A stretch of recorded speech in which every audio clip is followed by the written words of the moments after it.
I muted.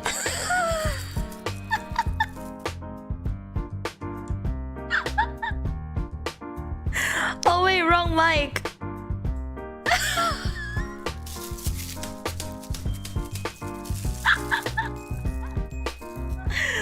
Sorry guys. Sorry guys. Oh man, I even gave like a really nice note too. Good evening.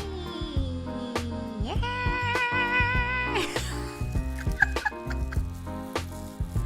Good evening. That's what I said. Good evening. Good evening. Good evening. Do do do. Pa pa pa pa pa pa pa pa pa. Good evening. Pa pa pa pa pa pa pa pa. Da da da.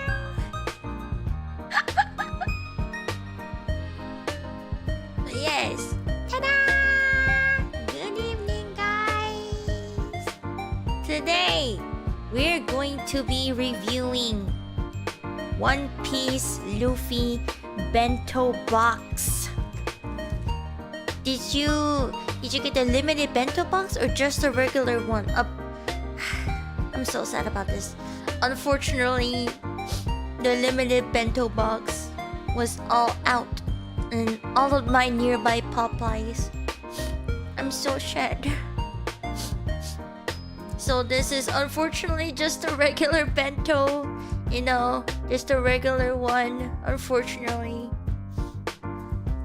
That's such a shame because I really like One Piece and I also love bento boxes. You know, I was devastated. But you know what? That's okay because we still have all the menus that I wanted to try, which is the Tony Choppa cupcake and the Gomu Gomu no Mi drink.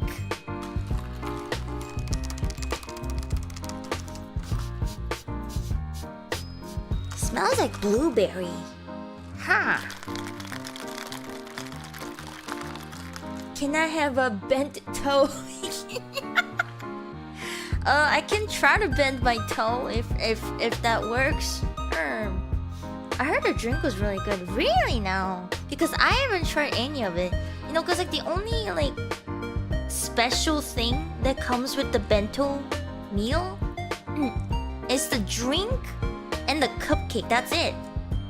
That's it. The rest of it is just like 2 pieces of chicken, 1 side. That's it.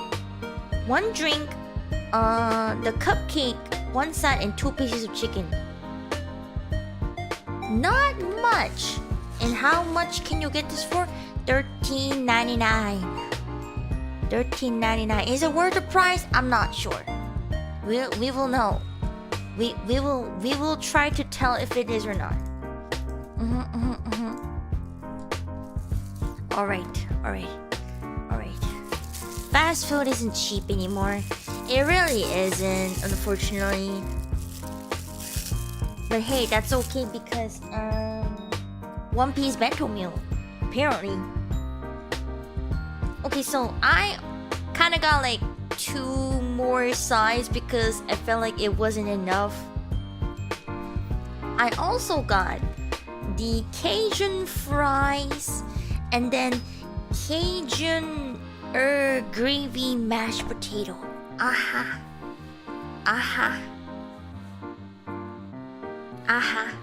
I'm very excited. My fries are cold, but that's okay. You know, when you get your fries, guys, when you get something that is supposed to be crispy, that is fried, you make sure that it is ventilated. Especially if you're taking it to go. Make sure, you know, they give you like this like a paper bag, they put it in. Make sure that bag is open.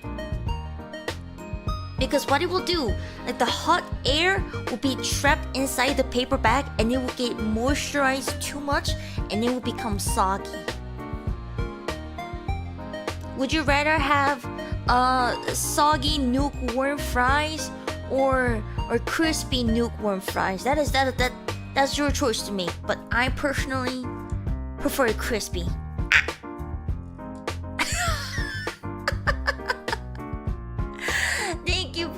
for the 2 months membership. Take notes, chat. Yeah, take notes, take notes. Throughout my mukbangs, I'll be giving out very, very nice notes.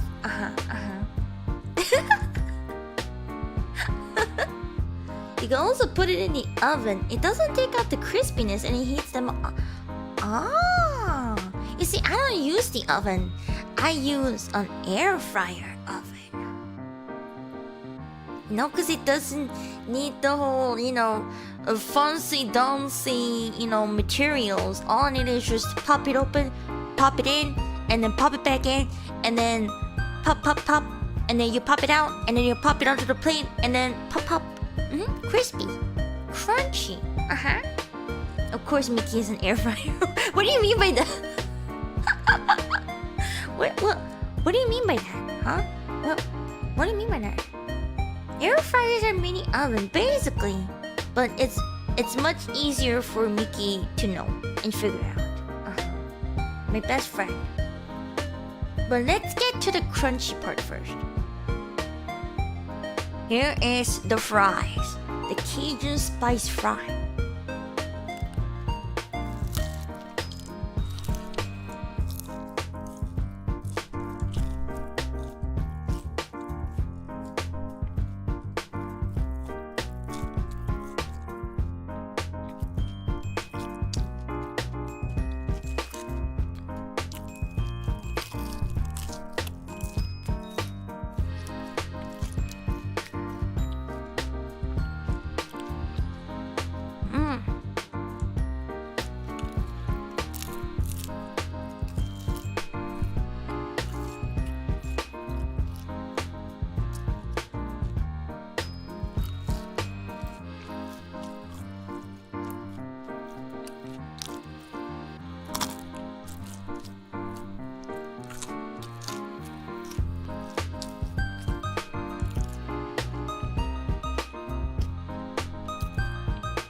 Honestly, when I try different types of Cajun flavored food, I barely taste any Cajun.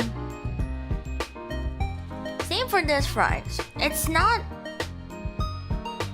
just a hint of Cajun.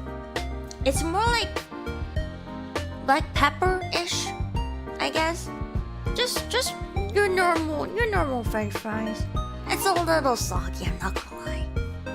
I've been waiting for too long to eat this. But hey, it's still good, I'm not gonna lie. It's flavored just correctly. I usually take out the salts that comes with the fries, from McDonald's and things like that. But this, I'll take it exactly as it is.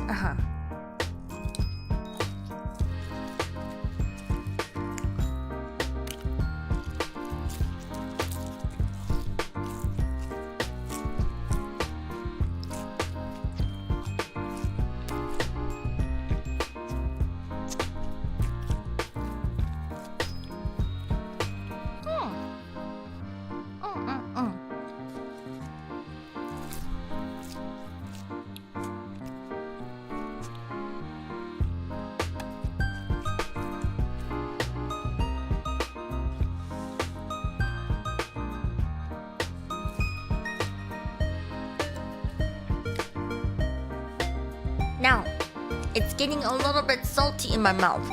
You know what I gotta wash it out with? Gomu no pesto no! You take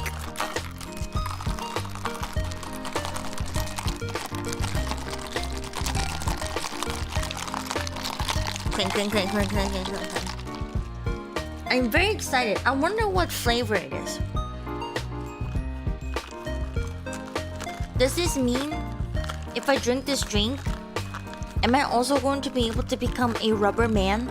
Well, rubber woman? Like Luffy? I'll be Luffy. Good evening, Gardittos. Welcome in. Alright, here it goes.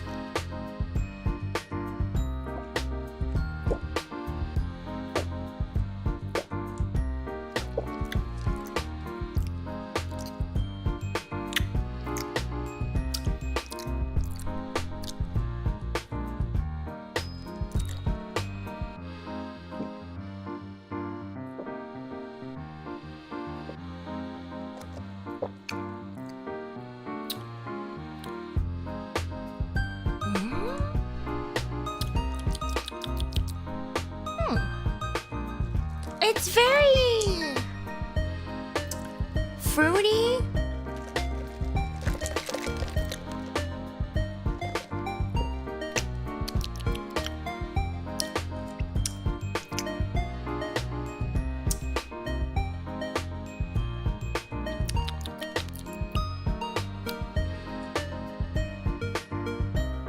Blueberry?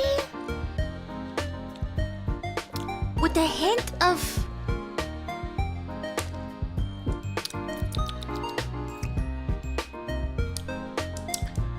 mint?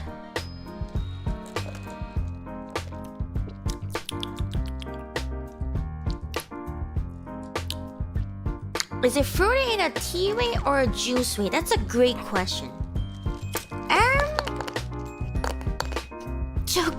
Chocomito! I think it's more of a fruity way. Not definitely. I mean, fruity like a juice way. I'm sorry, I read that wrong. Of course, it's the fruity way. What are you talking about, Miki?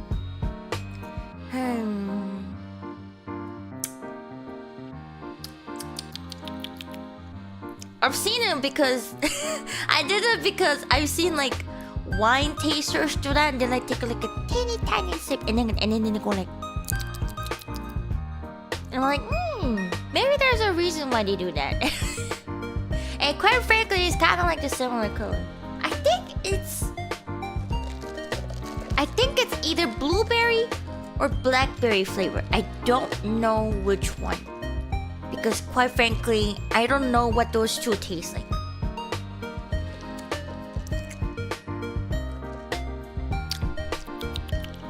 I don't know why, but I feel I can taste like a bit of mint in here.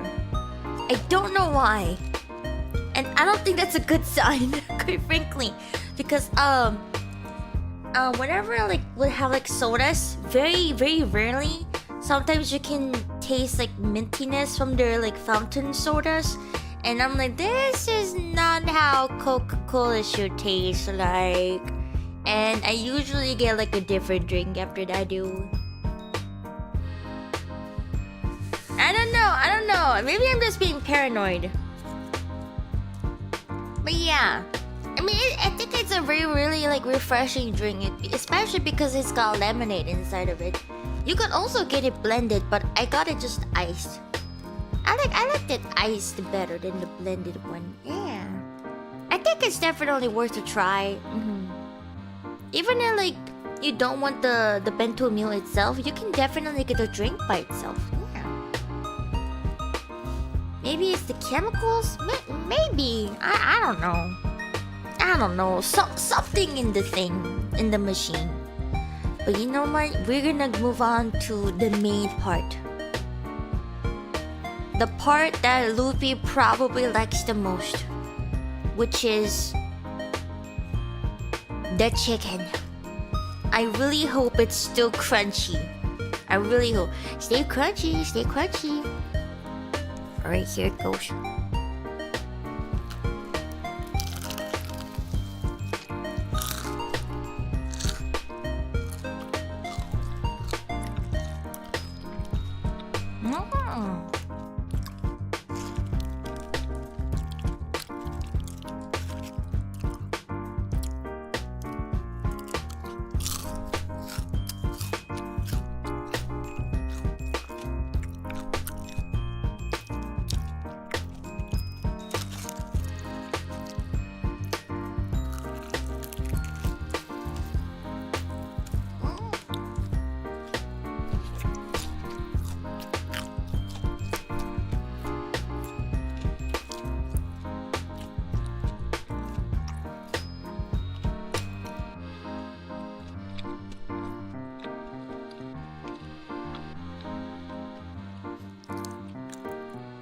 Salty.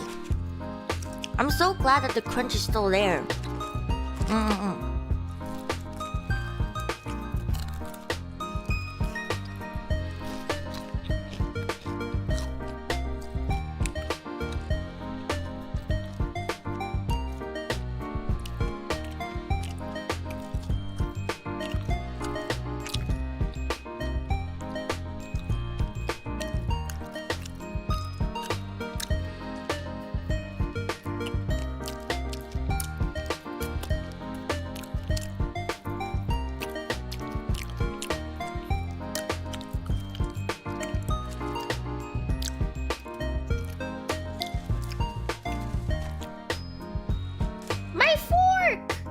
fork fell.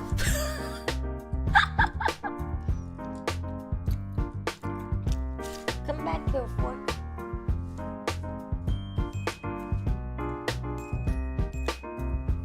Oh, actually, I will correct myself. That was not a fork. That was a spork. I apologize. I apologize for the sport community. I am so very sorry. No fork for my sides, cause I also got mac and cheese and mashed potato and the cupcake.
Let me wipe my fingies.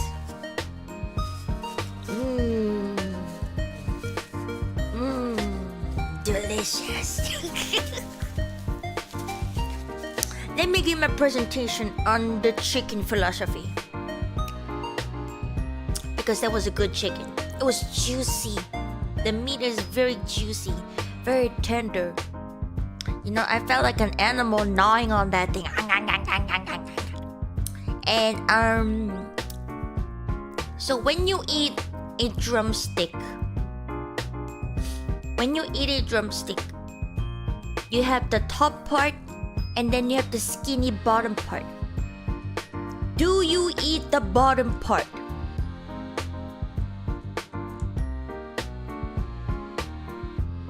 Do you eat the bottom part? Let me actually show you guys. Let me show you guys.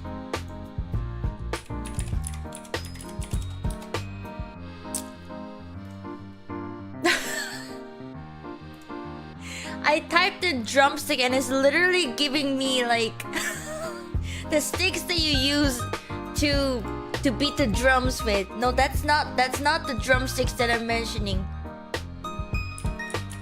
Fried drumsticks. Jeez.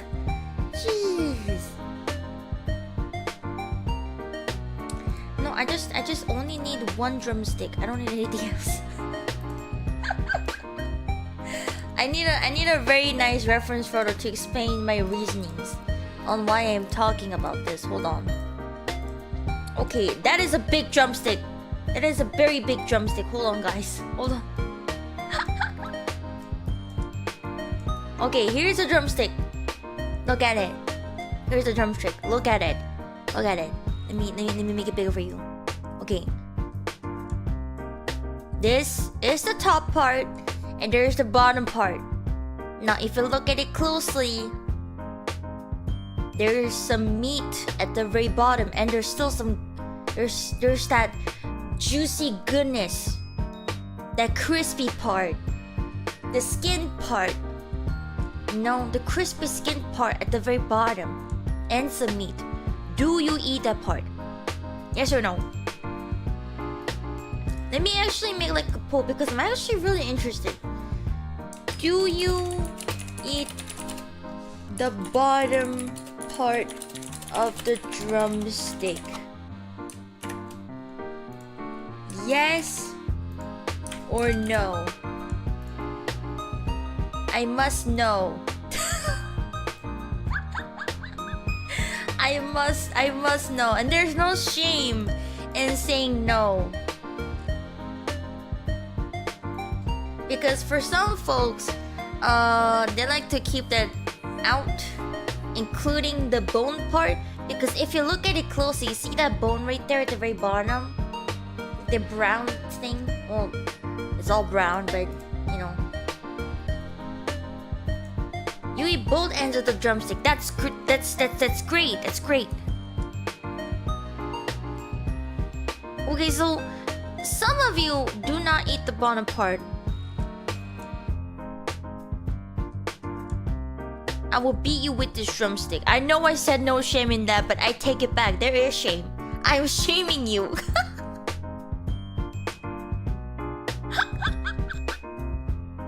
Shame on you. I will beat a drum with this drumstick on your head. I will beat your head like a drum with this drumstick.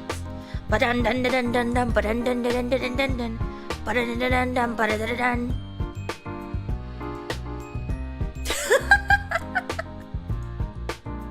I consumed the bone. Yes. Okay, let me spin it up. You see that? You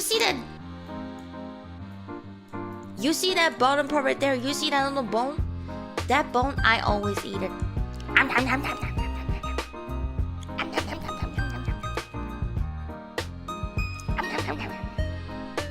I gnaw on this thing like a bone. Oh, it is a bone. I eat it like a dog. Like a homeless dog that just got out of a shelter. You know? Like an abandoned dog. I gnaw on that thing. Well, actually, matter of fact, I actually have the leftover bone right here.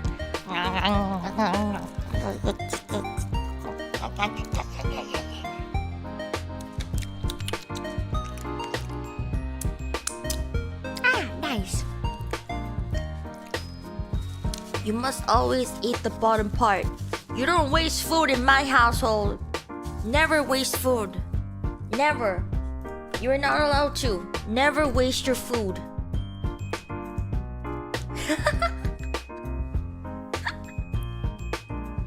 We all know who voted no. Yeah, because they outed themselves. Alright, let me get rid of this drumstick. I'm taking this home. Now I do have one more drumstick left. I'm gonna keep it. Actually, no, I'm gonna eat it. Because would Luffy do that? Will Luffy keep it for later and then eat it when he gets hungry later on? No. He finishes it. Right then and there. He never has leftovers. Never. Be like Luffy. Be like Luffy from One Piece. With that in mind.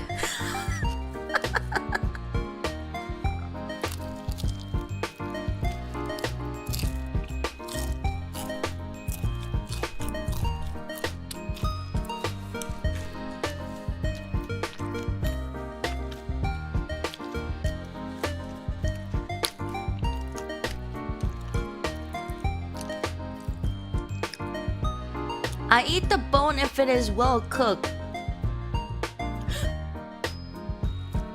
I eat the cook if it's well boned. What? Am I well boned? I mean, aren't most people well boned? I mean, I don't know about you guys, but like, I have many bones on my arm, my spine, my hips, my leg bones, my skull. By the way, this chicken is like, it's a little spicy. Like the crispy chicken part is a little spicy. Oh wait, I actually saw like this option. Okay. One is like mild and one is spicy. I think this is the spicy one.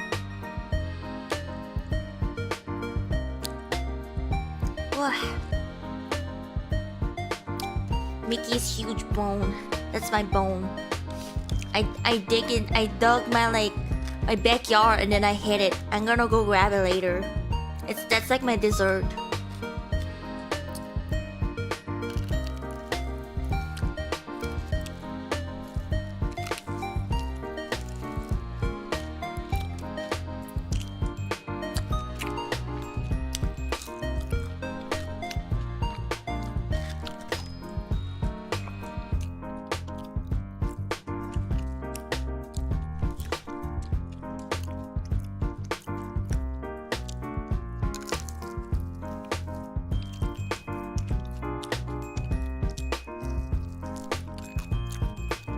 And this is me eating the very bottom part of the chicken.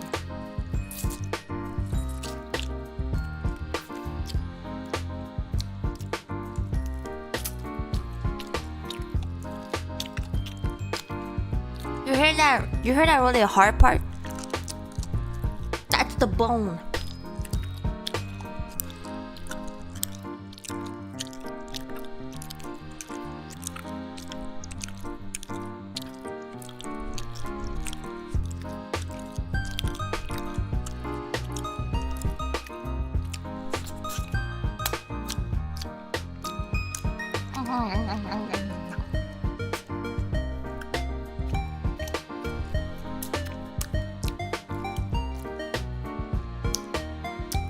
Yep, eating the really hard bone, huh? I mean, no, it's actually really chewy.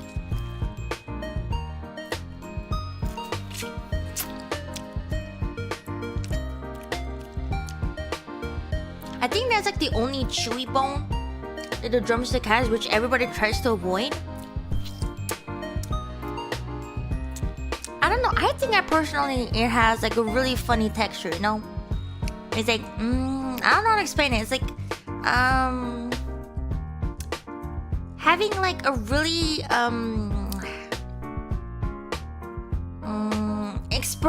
expired jellos. Like hard and expired jellos huddled up together. And then you like gnaw on it.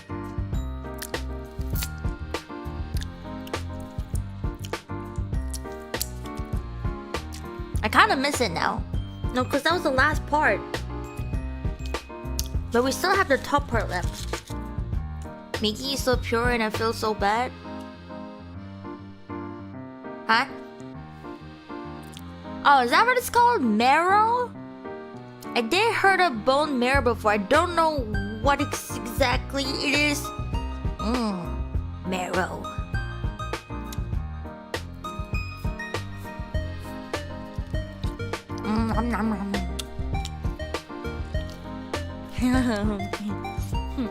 It's so good.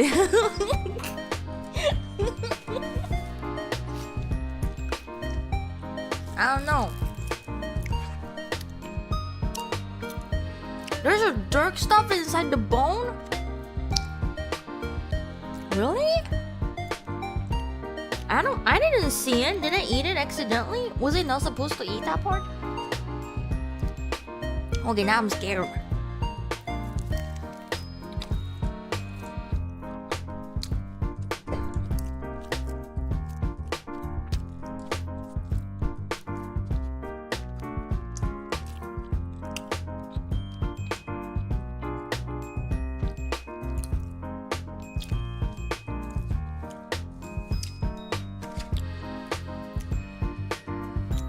Oh, you can eat it normally. Caraco, bone marrow made at the grill. Okay, so you do eat it. Okay. I feel like I've seen it before, like on like YouTube Shorts or TikTok or something like that. Bone marrow is what produces blood in the body. Oh, I didn't know that. I don't know. I thought that existed on its own. I didn't know that. Well, I just want to know. Thank you, bone marrow. Thank you, bone marrow, right now. Thank you, bone marrow, for what does it do again? Produces blood in the body. Thank you. Thank you for producing 30% of my body. Because I'm 70% made out of water. Uh-huh.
That was all my chicken. My fingers are so oily. I was reading chat and Miki, can we get a cheese tier list? Now I would if I had tried a lot of different cheeses. But unfortunately, I only know like 3. Like, okay, I know cheddar cheese and what's it called? Mozzarella cheese, baby bell cheese, Jack. I don't know why it's called Jack cheese, but Jack something, Jack Kobe or something. I don't know. But yeah, something about it, yeah. But if I maybe like I'll buy like a platter of like different cheese or something. I don't know. I'll have to find it. A Kojak, yeah, Kojak.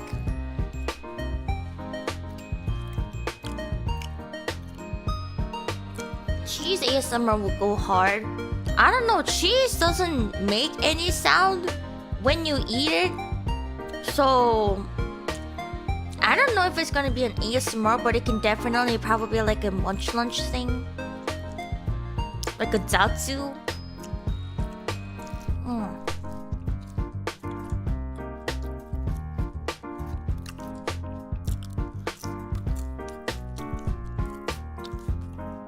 But I can definitely look into like cheese platter.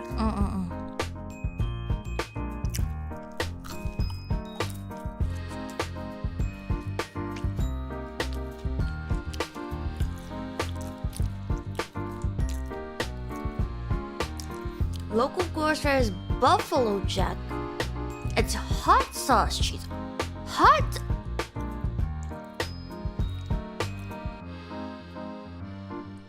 Do they milk hot sauce?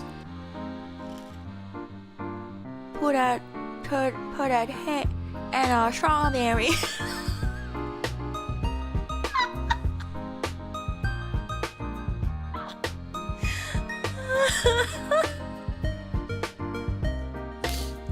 Oh, I know the red cows. I know the red cows. I know. They also grow like mushrooms at their back, right? Like from like really red mushrooms on their back, and they're like roaming around in the forest. I know that red cow. I know.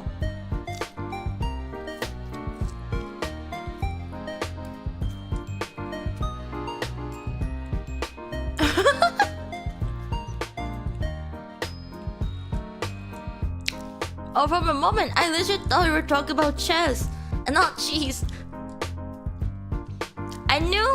I noticed that they made a typo, but I was like, they probably mean cheese. So I was like, I'll just say cheese. But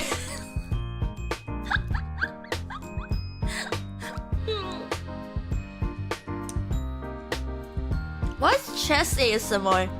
I'm like moving the chess piece on the board and like sliding sound on like a certain surface and tapping on the board or something. I don't know.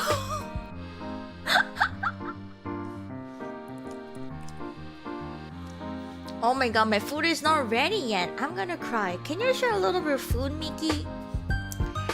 I guess. I'm just kidding. Hey, you can have my fries. You can have my mashed potatoes. Like half of the cupcake. What else do I have? A little bit of my drink, but you have to use another straw because that would be like in the case, and that's like so inappropriate. Wow.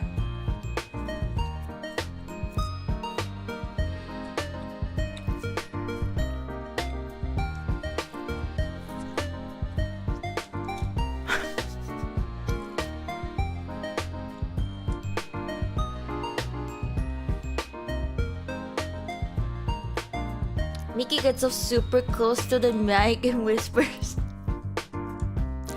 "Checkmate." Ah, blah, blah, blah, blah, blah, blah, blah, blah. You could also just explain your thought process and making certain moves. You know how in like One Piece, like the characters that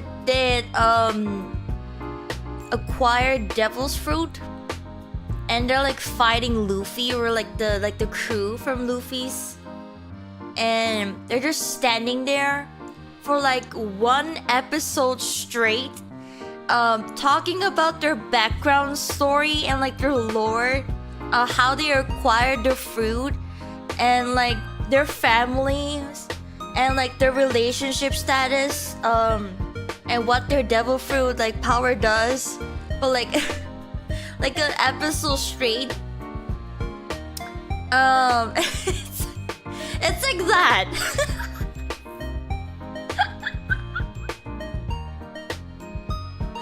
Like a really, because when it comes to like fighting animes, they always have to explain how their move works and what their power is and their lore after they lose, you know? It's kind of like that.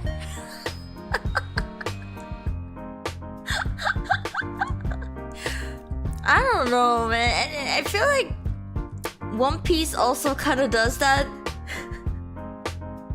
Cause like the from the viewer's point of view, we don't know who this character is. We don't know, because the point of explaining that is to make us like the character, you know, and make us, you know, remember them, you know, not just the main character.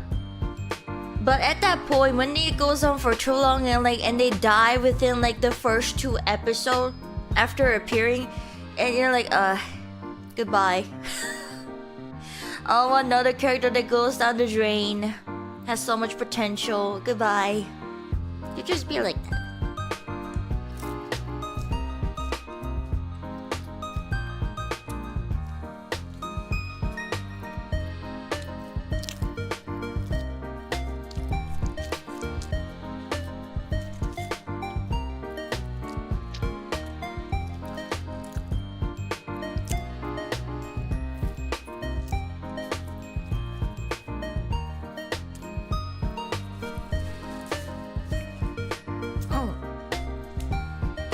Okay.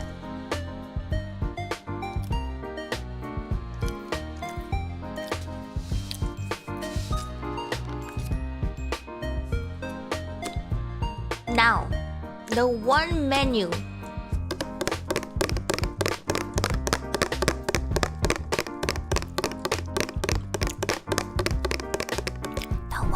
that we haven't tried yet.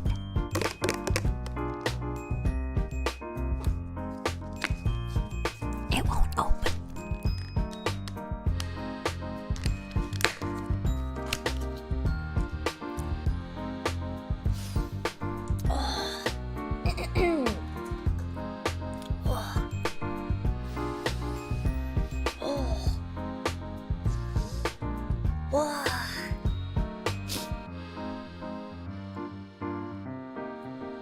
The Tony Chupa cupcake. Bah. Bah. It sounds... No, not sound. It smells... very artificial.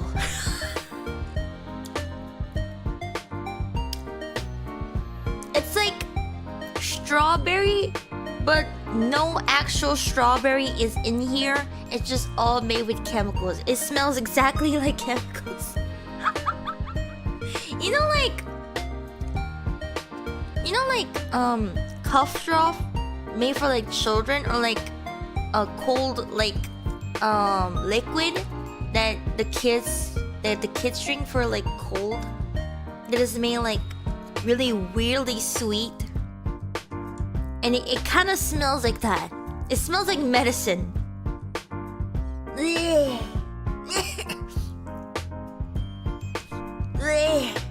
It's stinky.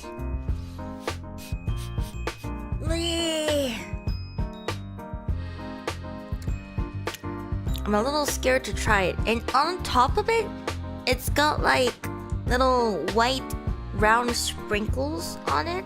Sprinkles. I'm gonna take a little bit of nibble of this frosting when the sprinkles.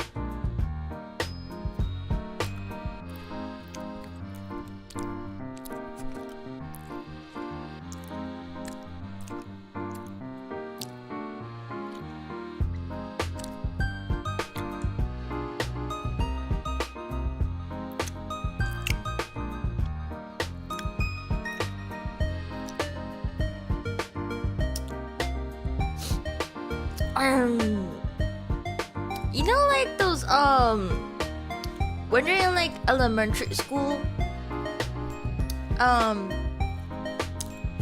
it's your classmate's birthday, and they bring like cupcakes from like Walmart or something, and you take like a big bite of just the frosting only. It tastes exactly like that.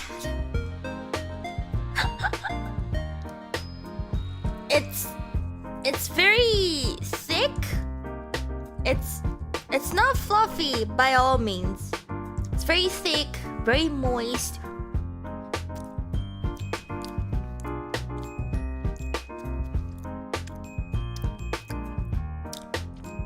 And the texture is very...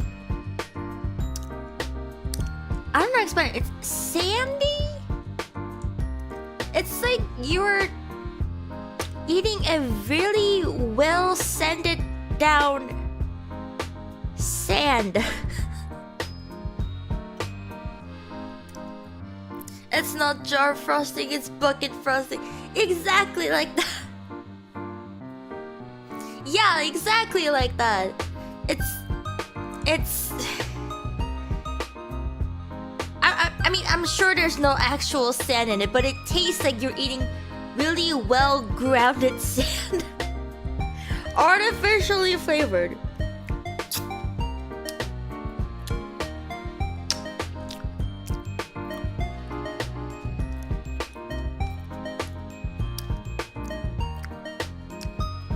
I mean, it's edible. Sounds absolutely mouth-watering to me. I mean, if you like American styled birthday cake frosting, like buttercream, and you like those the cream, like the frosting that comes in like a bucket, in like a plastic jar that they sell at Walmart. You like it, but if you don't, this is not for you. Now, but I still haven't tried the broad. I said broad. I still haven't tried the bread part yet. So we shall see.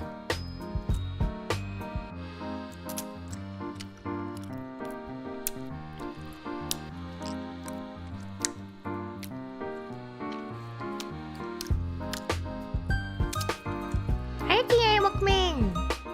Right, I'm gonna like scoop away the frosting part as much as I can.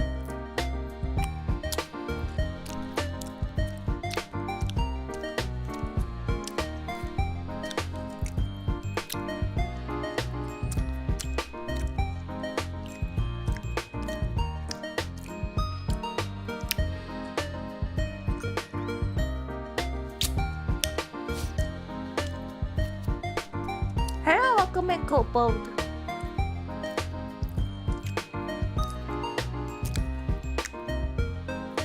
Alright, I'm looking at the bread right now,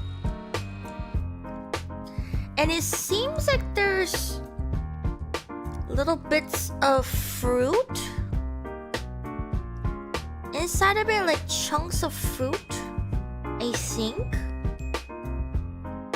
It looks very moist to me. Hi, Thunder Dragon, welcome in. Alright, let me take a bite of just the bread.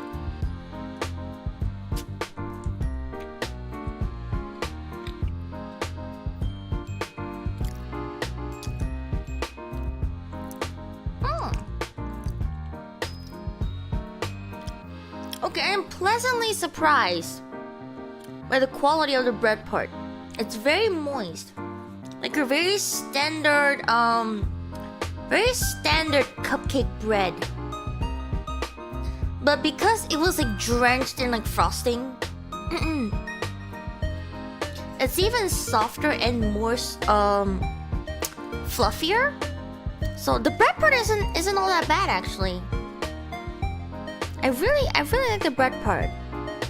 Now, what would it taste like if you eat it together with the frosting though?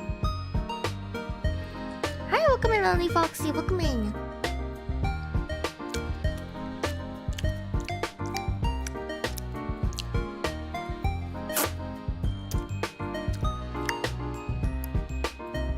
Alright, this is together with the frosting and the bread together. Here it is.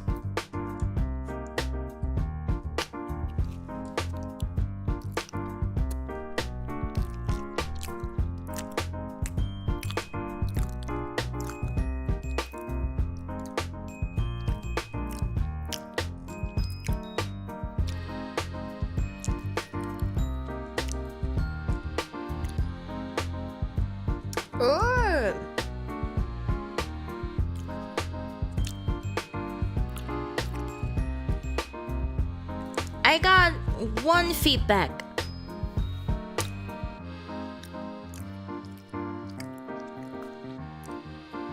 Together with the frosting, it's not that bad. It's not that bad. However, the frosting to the bread ratio is a bit too much. There should be a lot less frosting. Or put more bread. Because if you just look at it, it's like half frosting and like half bread, and the frosting is very overwhelming. So maybe put less. It's way too sweet. Not for me. Definitely not for me. Not the best that I have eaten. Yes, but the bread by itself, however, is very delicious. The bread I am very, very happy with. It's very good. Soft and moist, just how I like it.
Welcome in, mommy. Welcome in.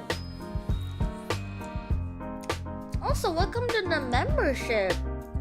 Welcome in, welcome in. I just saw it when I first opened the stream, and everyone was like, they joined the membership. I'm like, what? I wasn't there to congratulate them and thank them for it. But hey, well, hello. Wow, my mouth is like overpoweringly sweet. I need to water it down with another sweet drink.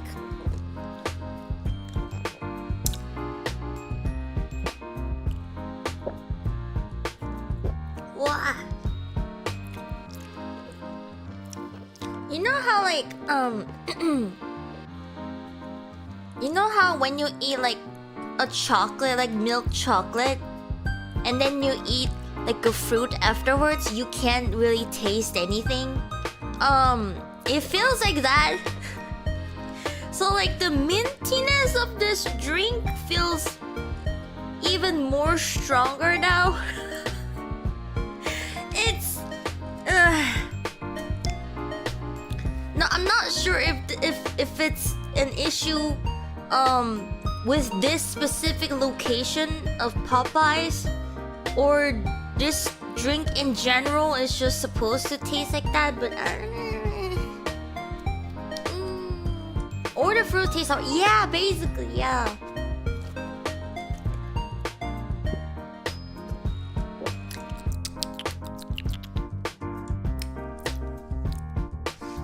I mean, by all means, I mean, I don't think it's bad or anything. It's just like I had a little bit more higher of an expectation. I mean, One Piece, you know, I love One Piece. I don't know all the lores because there's so many episodes out there, but you know, I like the concept and, you know, like the storylines and everything. I think I've watched it like right before what was it called? La Puta? The Sky Island, where like the the long ear dude that controls like electricity. That guy, before he appeared, that's when I stopped watching because there were just too many. But I just started that arc, and the arcs before all of that were just immaculate, perfect. Like the introductory to all the characters were just oh beautiful. I cried my eyes out to all the characters except for Zoro. That man, he will never make me cry. I will refuse to. But that moment when Sanji was leaving the restaurant and it was like doing like a dogeza to the chef. It was like, I've been in your precare for so long, and then he was like don't catch a cold. And I'm like, yeah, again, don't catch a cold, son. You're gonna make your daddy, really, really sad if you catch a cold. Don't do that, no. Oh, and like Choppa's story. Choppa's story made me cry so hard, like really ugly cry, Cause Choppa works so hard to get the mushroom, right? No spoilers already because it's been long enough. If you haven't watched that season yet, then you weren't gonna watch it anyway. So yeah. But like he tried to cure his doctor, so he got the mushroom, but it turned out the mushroom was poisoned. But the doctor knew, and he still ate it because he was so proud of his son. And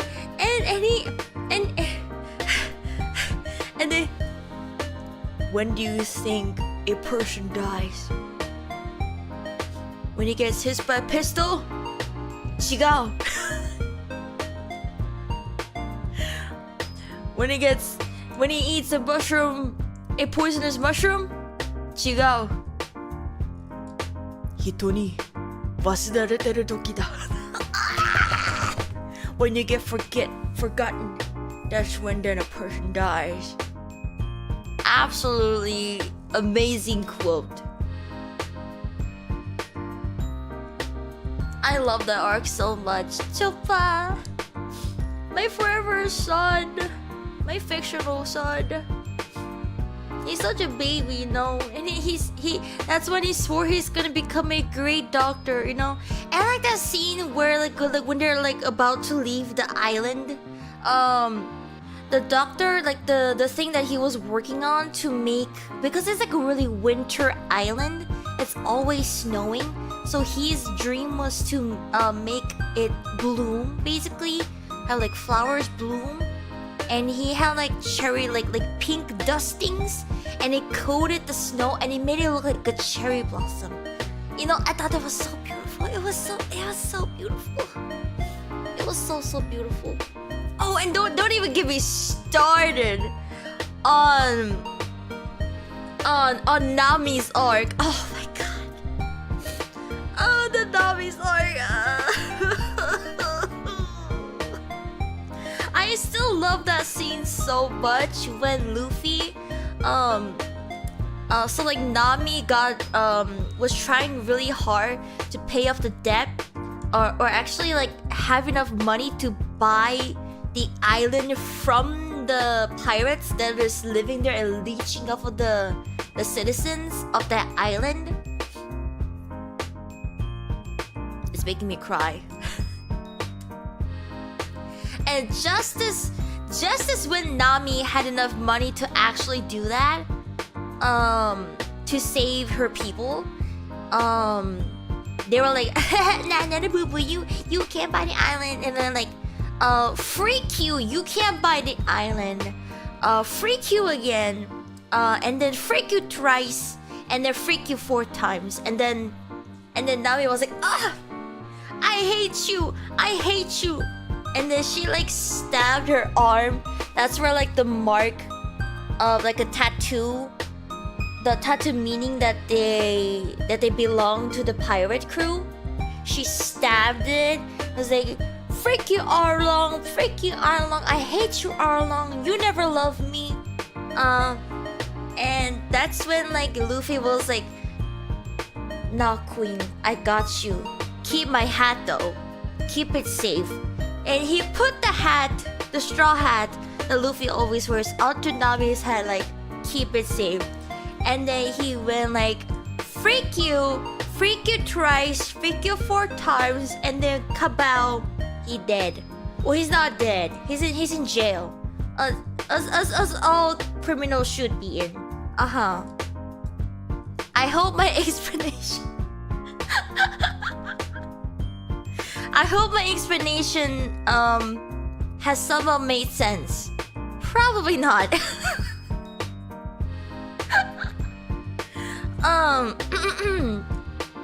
I think it was like when like the scene itself was like, it kind of went like Nami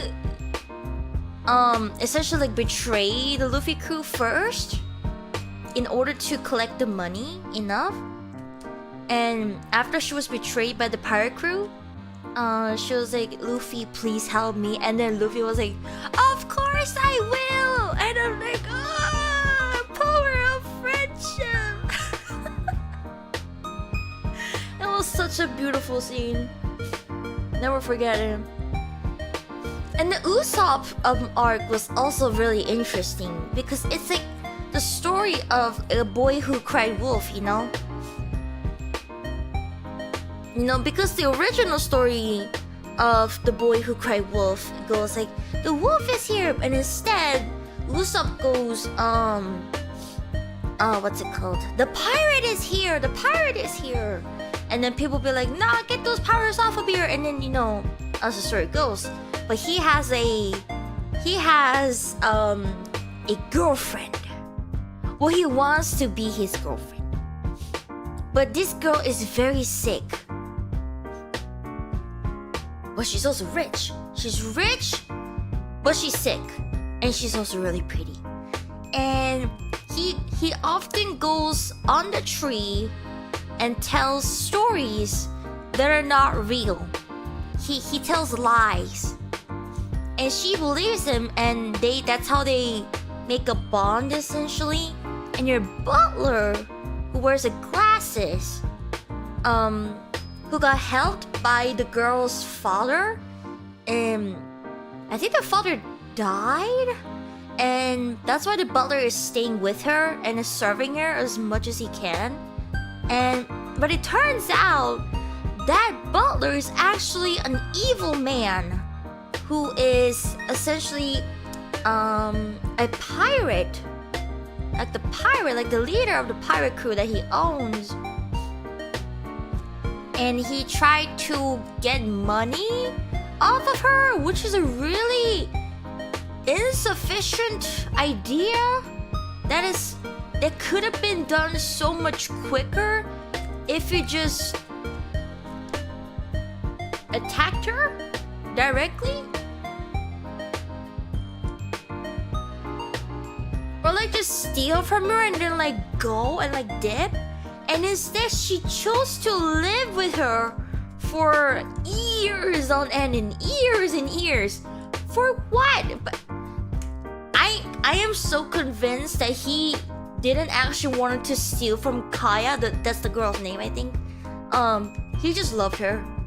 It was just like a really bad love triangle between Usopp and the butler. I forgot his name because he's not a character to be that makes an appearance very often.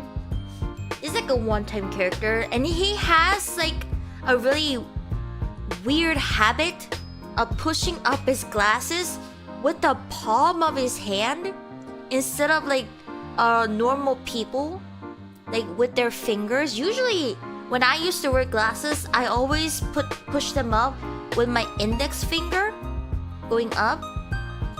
But this butler pushes up his glasses with the palm of his hand, like not even with his fingers. He uses his palm and it pushes up like one side, not the middle side of the glasses, but the one side, like left or right side, that pushes it up.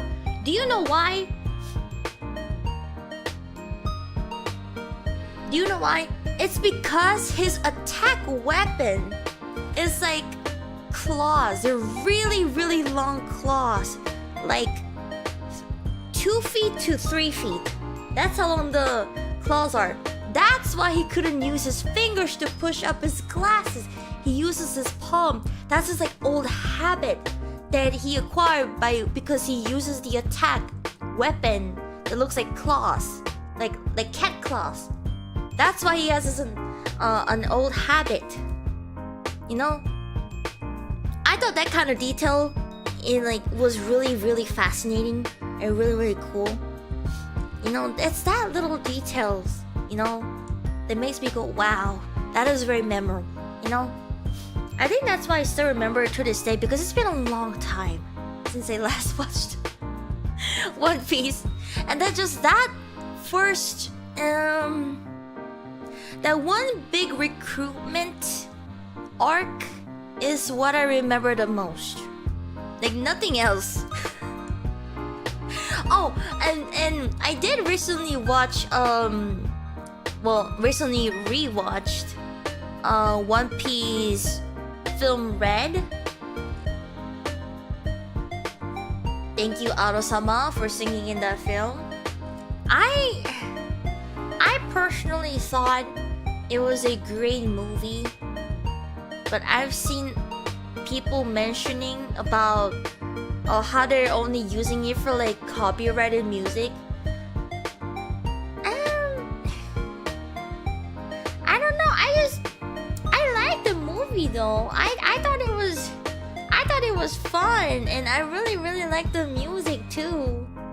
And I don't know. Maybe I'm just having favoritism towards Ado. I mean, it could be me just having favoritism, but I thought it was great. I saw a lot of new characters that I don't recognize. Like, who the heck is Brooke? And who the frick is Frankie? Why is his biceps so big? And why is Robin white? Like, she used to be a chocolate beauty. Why is she so white? Give her back to me. Man, when they first recruited Robin into the crew, gosh, she was, I thought she was the most prettiest woman out of all the One Piece universe. She's so gorgeous, my queen. This is why I love Miki. She's a passionate nerd. I think I first watched like the One Piece was when I was in like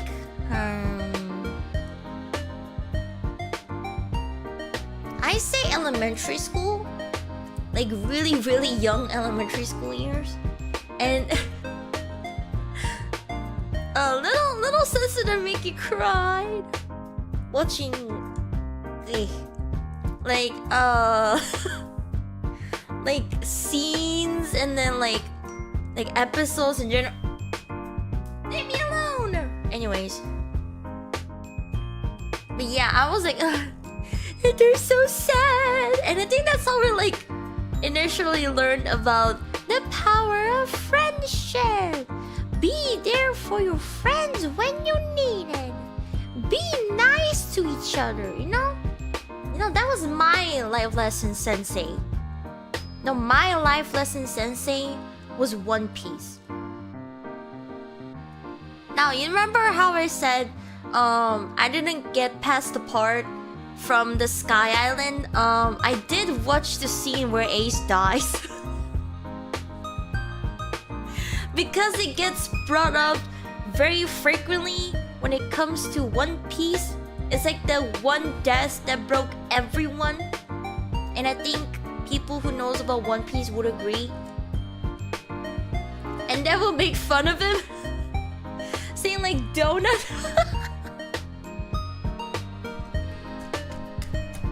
And that's like so mean. That's so mean. Don't say that. Like, don't say that about Ace. And then he was like, and he was like, while hugging Luffy right before he's about to like die, he was like, thank you for loving me. And I'm like, the last time I saw him was when they reunited in like a bar or something, you know? And then that's like the only part that I know about him. And then like the next time I see him, he freaking dies? What? How much time skip do I have to do in order to see him die like that, you know? Wasn't expecting him to die. I really wasn't.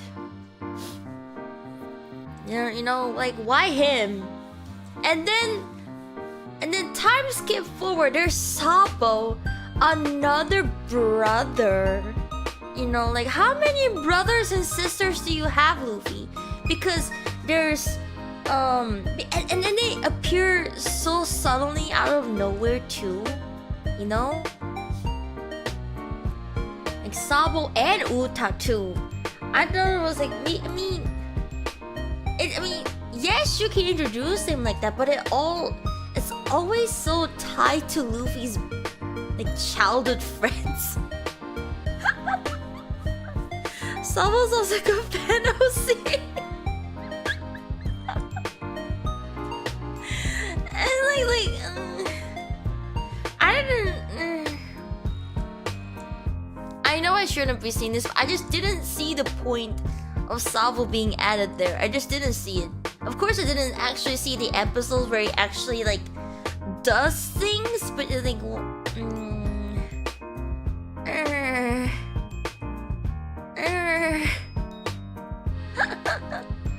I mean, I guess it was to like just like to explain how devil fruit works after the user dies, because the power essentially doesn't die, it stays, and it materializes again after the user dies, right?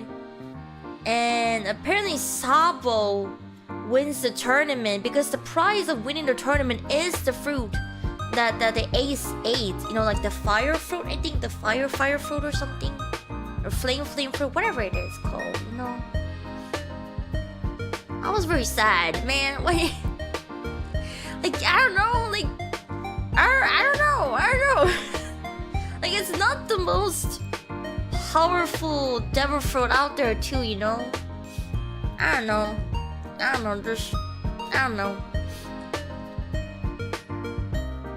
You know, when you feel like you're gonna get attacked by like a really hardcore fan, just end your sentence with I don't know. And then they'll be like, oh, she doesn't know. Yeah, she doesn't know. She doesn't know better. And they will not attack you. You know, have that life lesson. just have that sentence ready whenever you're trying to like have an argument, you know? Hey, should I pay that parking ticket? I mean, I personally don't want to. You know, I thought I didn't have to because it's a ticket. I don't have to have a ticket, but I don't know. And then the police officer will be like, oh, they really don't know, huh? That's okay. They just didn't know. And then they just walk away. They'll just walk away. No anger, no disappointment, just confusion. Leave right there. All gone. Responsibilities gone. Financial situationship gone.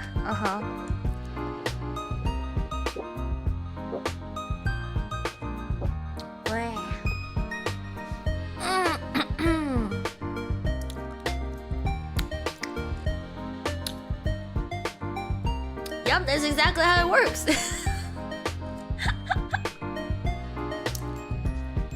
Now, I yapped for too long that my mac and cheese is no longer a mac and cheese. It's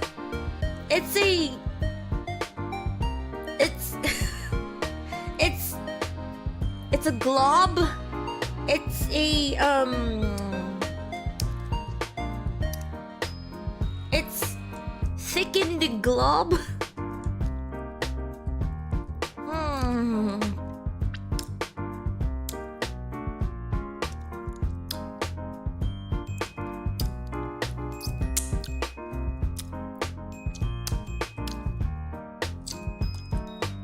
It's macaroni infused cheese. It's like a big glob of macaroni and like hardened cheese. It doesn't look pretty. It looks a little gross. Please pay your parking ticket, Miki. Hey, who said I didn't pay my parking ticket? I did pay them. A whole $35. Yep. I paid them full. Yep. No, I just couldn't use that technique because it was already done and gone, you know. No person to say that to. They're already gone. Put it in my windshield and then left. I'm like, oh man. Oh man. But yeah, here's my mac and cheese.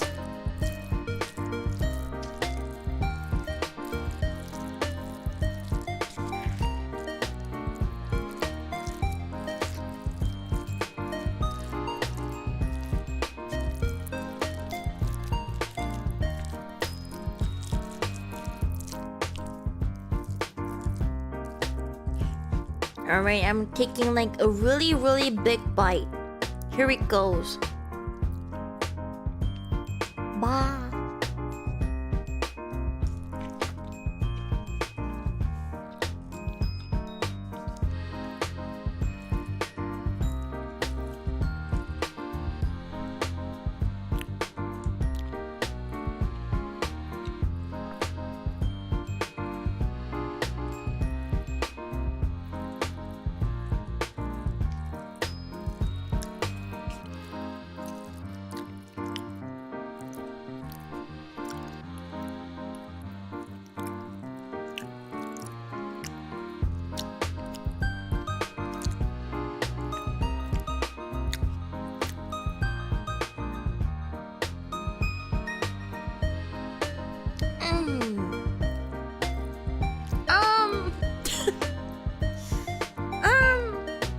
It's very creamy.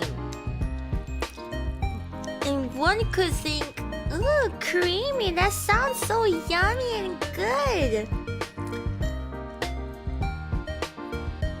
It's, dare I say, too creamy. You know how like when you eat like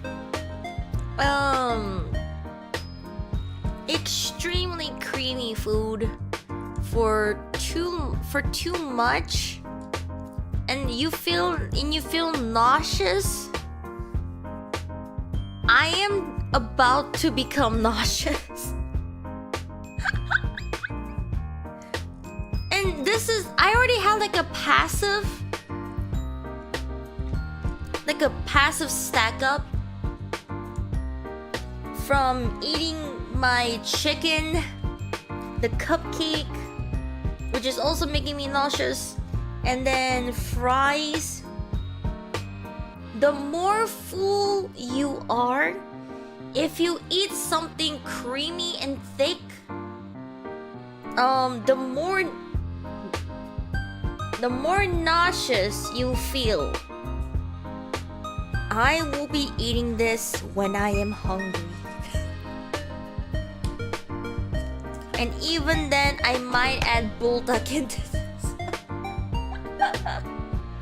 Wow, that is very overwhelmingly creamy. But that's okay because we have a savior. You know what it is? Mashed potatoes. Wow.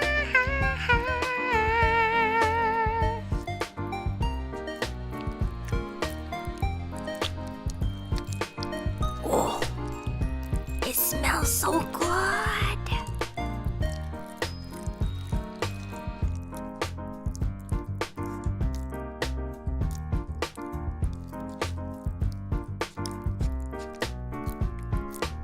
And you know what I said? The gravy is made with Cajun sauce. Cajun gravy. My mouth is watering. Alright. Here it goes. Here it goes.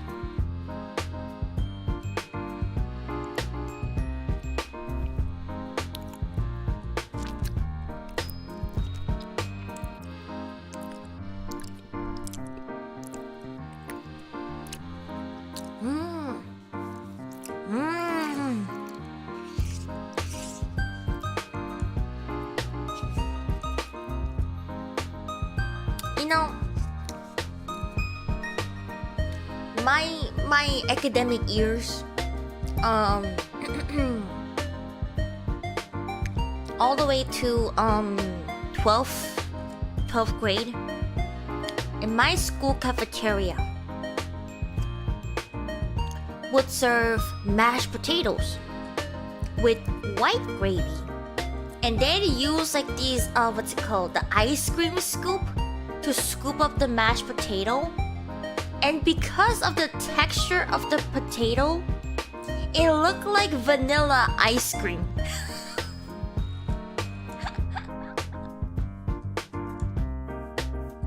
So when I first encountered, I think it was like middle school years, I think. Like when I first entered 6th grade.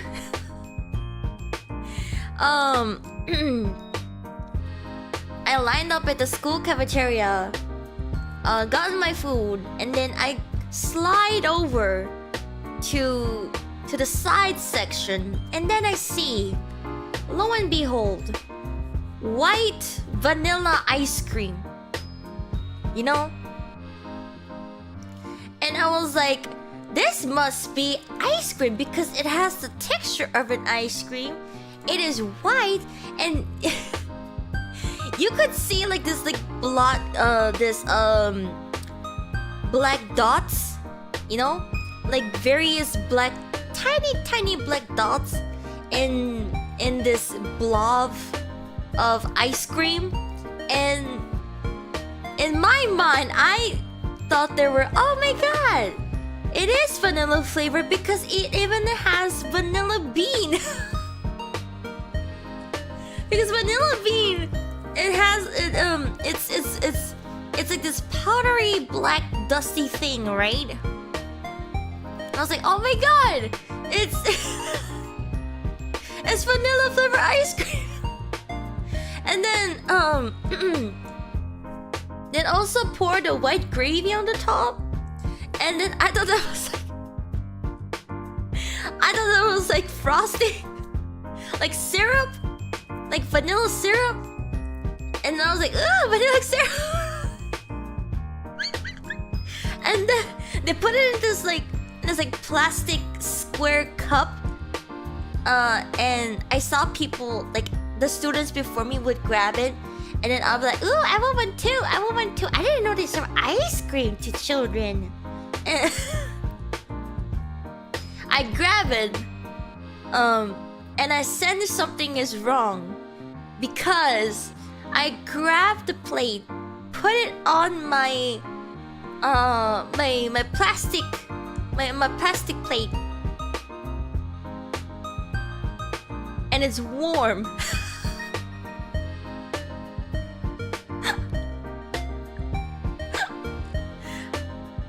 And then I thought, like, this is not ice cream. This is not an ice cream. Why is it warm? In fact, why is it hot? Like, what did I just grab? Yeah, at first I thought it was like maybe in America, and maybe in America they serve hot ice cream. Because the texture of the mashed potato also looked like the ice cream, right? It's very similar. It's got like dents and then like stripes here and there. Got that texture. And I sat down on my table. I look at it. I turn it around and see. It's just vanilla ice cream. But then I hover my hand over it, and the steam that's coming out of the steam that's coming out of that food, it's warming up my hand. I was like, it is hot. It is. I wasn't imagining it. It is hot. Okay. So I unwrap my silverware. I unwrap the plastic from my silverware, like the plastic silverware. I grab my spoon. I start to dig it. I pushed it, scrambled it, turned it over, and I see the gravy, the hot steaming gravy, splosh over it, and I'm like, oh, am I messing it up even more? What am I supposed to do with this? Am I supposed to eat it? So I took my spoon out. I see some leftover stuff on my spoon. I muster up the courage to try it. Haum, okay? I hound it. And then I give my tongue a little swirl. And I'm like, okay. It's creamy, it's thick. What is it? And then I realize, hey, this is actually pretty good. And then I take a big spoon. I shovel that thing with my plastic spoon. And then I shove it in my mouth.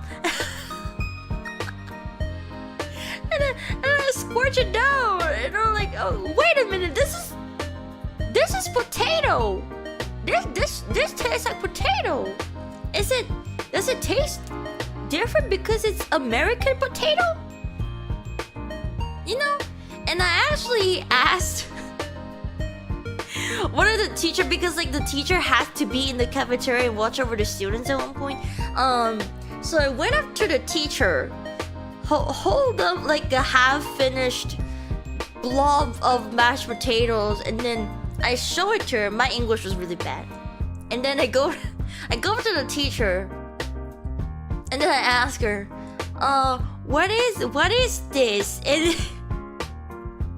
And then she looks at it, and then she goes, oh, that's mashed potato with gravy. Do you know what a gravy is? Middle school Miki never ate gravy before. She doesn't know what a gravy is. And she's like, mashed potato, gravy. And then she starts to explain how it is made. And she starts it out with the store-bought potato. Okay, so you have a potato, and then you mash it. And I didn't know what mashing means. And she was like, she used like hand gesture. She held up her palm, and then she had another hand with the fist, and she like pushed her fist down onto her palm, like mash. And I was like, oh, okay, mash.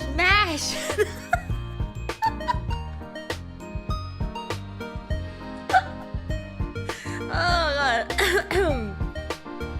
And then she started to explain what the gravy is, and I didn't really understand it because, well, I still don't.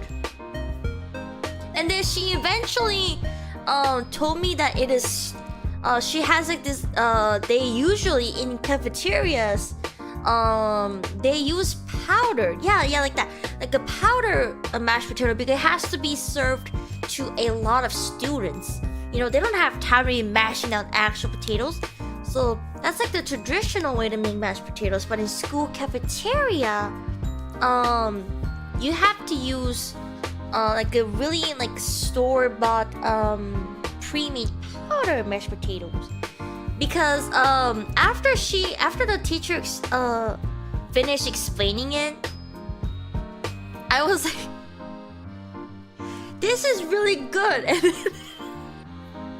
And then I think that's why she tried to explain to me on what to buy in order to achieve that taste, which is not that difficult. So later that day, I went back home to my mom, and then I proceeded to tell my mother about boxed powdered mashed potatoes and gravy. And now my mom already knew what a gravy was, but her understanding of what a gravy is, she only knew the brown gravy.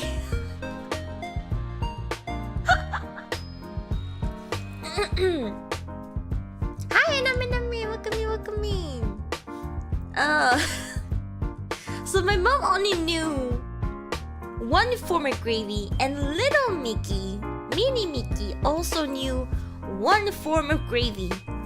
My mom thought gravy came in brown. Mini Miki thought gravy comes in white. And now, brown gravy is delicious. I agree, Inami. However, you also have to take into consideration that Mini Miki was extremely picky. When she likes a certain food, if a certain ingredient changes or the appearance of the food changes, she will start to doubt. Are you sure this is the food that I enjoyed? Are you sure? Because Mini Miki knows that if she tries a different version, she will not like it. So, but Mini Miki really wanted to eat the mashed potato again because the side that comes in school cafeteria lunches changes every single day. So Mini Miki really wanted to have the mashed potatoes again with the white gravy. And my poor mother, who only knew brown gravy, heard me and wanted to do something for her child. From the goodness of her heart, you know. And then my mom brought the so-called, you know, like they explain, the boxed powder mashed potatoes. You know, the process goes smoothly. Now she brings out a bottle of gravy. She puts it on the table. Mini Miki sees it, goes, "Mom, what the heck is this?" And then she goes, "Mini Miki, it's gravy." Mini Miki breaks down into tears. "That's not gravy! That's not gravy! It's not gravy! It's supposed to be white! It's supposed to have black dots! It's supposed to be white!" And my mom is very overworked all the time. So she gets very frustrated. She pours it down onto the already finished mashed potato. And no matter how many times I looked at it, the gravy is still brown. And she goes, try it. You don't know if you like something until you try it." But Mini Miki already knows she's not gonna like it. Miki looks at it. No, I will not have it. I am not going to have this brown gravy on my mashed potatoes. No. Yeah, that is my gravy.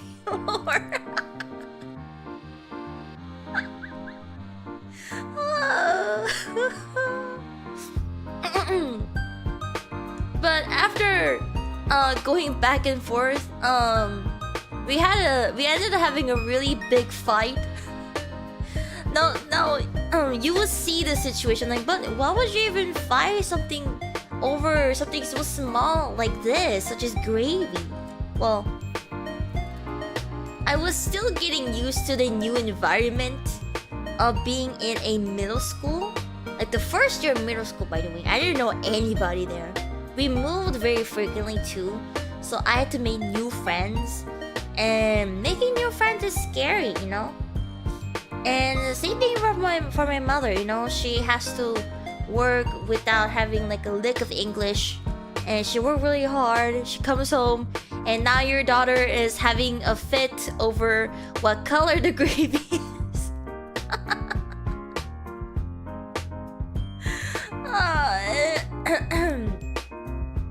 And I feel feel really guilty about it now, especially because I love brown gravy now.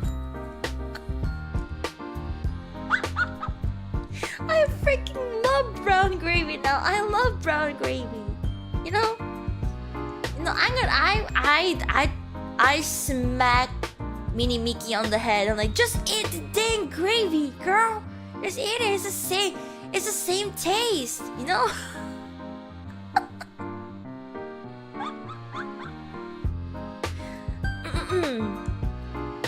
White gravy is usually called country gravy. Ah, okay, that I did not know.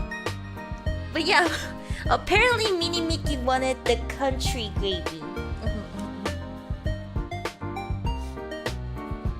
At the end of the day, both are good. Yes, indeed, both are good. I love brown gravy now, actually. So, to my past mother, hello, it's me, your future adult Miki, who just turned 23. I'm sorry, Mom. I'm sorry, Mom. I didn't mean to throw a fit over what color the gravy is. I'm sorry. I like white gravy and also like brown gravy, and both gravy are very good gravies, and therefore gravy is justice. Thank you, Mother, for at least trying. I really appreciate it. You know, Mini Miki was very awkward. Is very awkward when it comes to showing gratitude, especially towards their parents. But I can say right now, thank you, Mother, for at least trying. her best. You know, she tried her best in a very unfamiliar language and country. She tried her best. I love how this whole tangent started after a bite of mashed potatoes.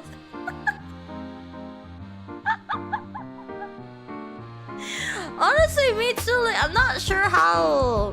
I don't know. I guess I was just like reminded of it after I took a bite of this.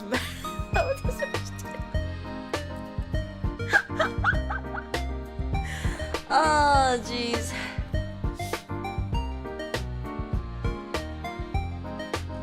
Gravy is justice. Miki 2026. One of the quotes of all time is exactly. Put that on my wall. You know, put that in an album, like right there, in that empty wall right there. Put it on the wall. Gravy is justice. Miki Kokoa 2026. She got a flashback like that from Ratatouille. You mean the food critic? The health inspector got tied up and gagged in the storage room. You mean the food critic? You know? The food is. I mean, who knows? Maybe his life flashed right before his eyes when he got dragged away by the rats.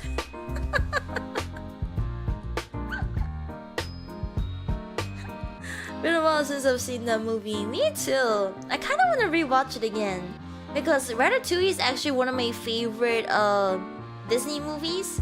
I would go back and watch it a few times because I miss it a lot. I still miss it. I haven't watched it in a while, and I would really like to go back to it because I would frequently turn it on while I'm having like late night snacks like ramen noodles. I have like a feast on my bed while playing the movie, and it's always such a comfy experience. And the movie itself is about food too. I guess that's why it grown on me like a lot, you know? Yeah. I'll be down for a watch along. Now I'm not sure how Disney is gonna take it. You know how Disney can be. You know, I'm a little scared when it comes to their copyright, but I can definitely try to plan it out. Yeah. I do have I know what I'm gonna do for next week's stream. It's going to be Pokopia. So this week is is Tomodachi Life, and then next week is Pokopia, and then I guess vice versa until I beat the game or something, or people are get like really like don't really want to see it anymore, get tired of it, and then I'll play the rest on my own. Really making use of that new Switch. Yeah, the Switch is like $500. I had to bargain with my mom, I had to be like, hey mom, can you buy me like, I don't need anything else. I just want Nintendo Switch 2. And then she was like, how much is it? And then I like meekly like say like, and then she was like, what? And then I ran down. And then she was like, what? Speak louder. What did you say? And then I ran like $500. And then she was like, no. Can I just get like a new phone or something? And that phone is not just like a brand new phone or anything. She wanted to like, cause she wasn't like in the process of like bargaining with their internet provider to lower the fees. And apparently in one of their like their newer offers, they provide like the newer generation iPhones along with the network thing. And she wanted to use that as my birthday present, and I'm like, I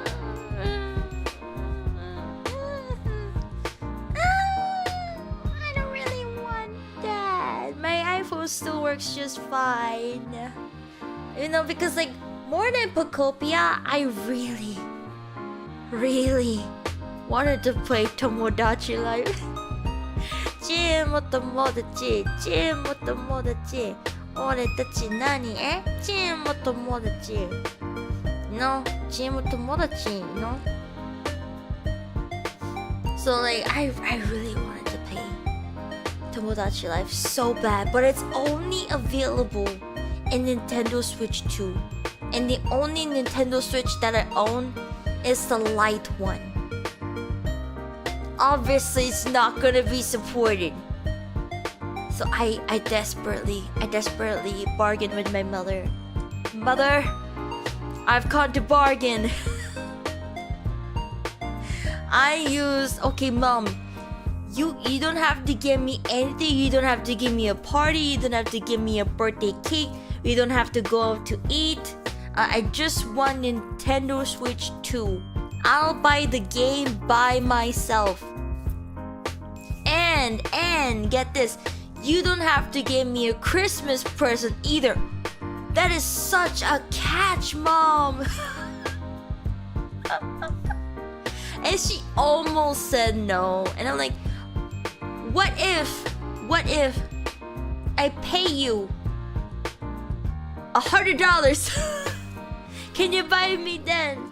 And then she was like with like a really defeated tone, fine, but you have to buy your own birthday dinner.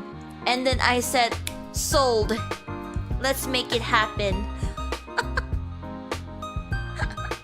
And it was like we bought like what was it called? I think it was called crawfish. Yeah, we ate crawfish, seafood boil. It was what's it called? It was like $85 ish, because it's a seasonal food, right? It's that time of the year. And after it gets hot, when it turns summertime, the price goes back up.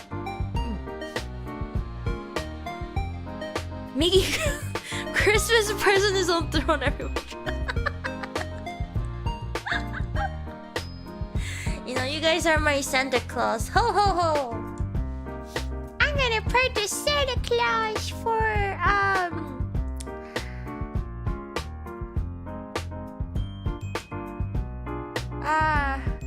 3-meter fork.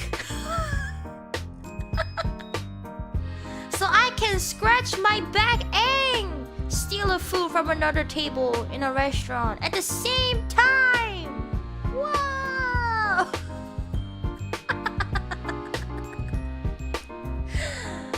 But yeah. Wait, what was I talking about? I don't remember. But yeah, that's how I bargain with my mom.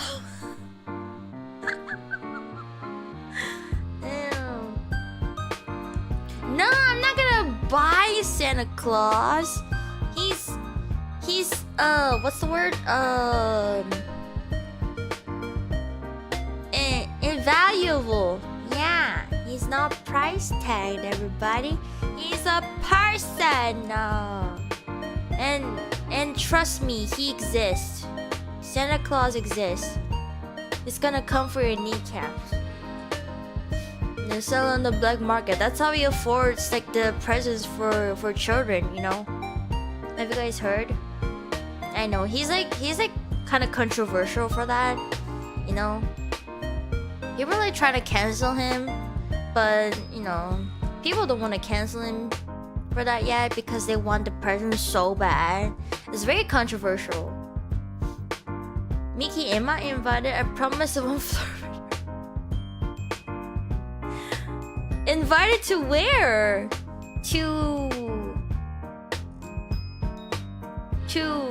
To my house? What do you mean invite? Are you talking about my Tomodachi Island? Because I did put my mom in there. I didn't put my dad in there just yet, but I will very soon. The crowfish boil. Oh.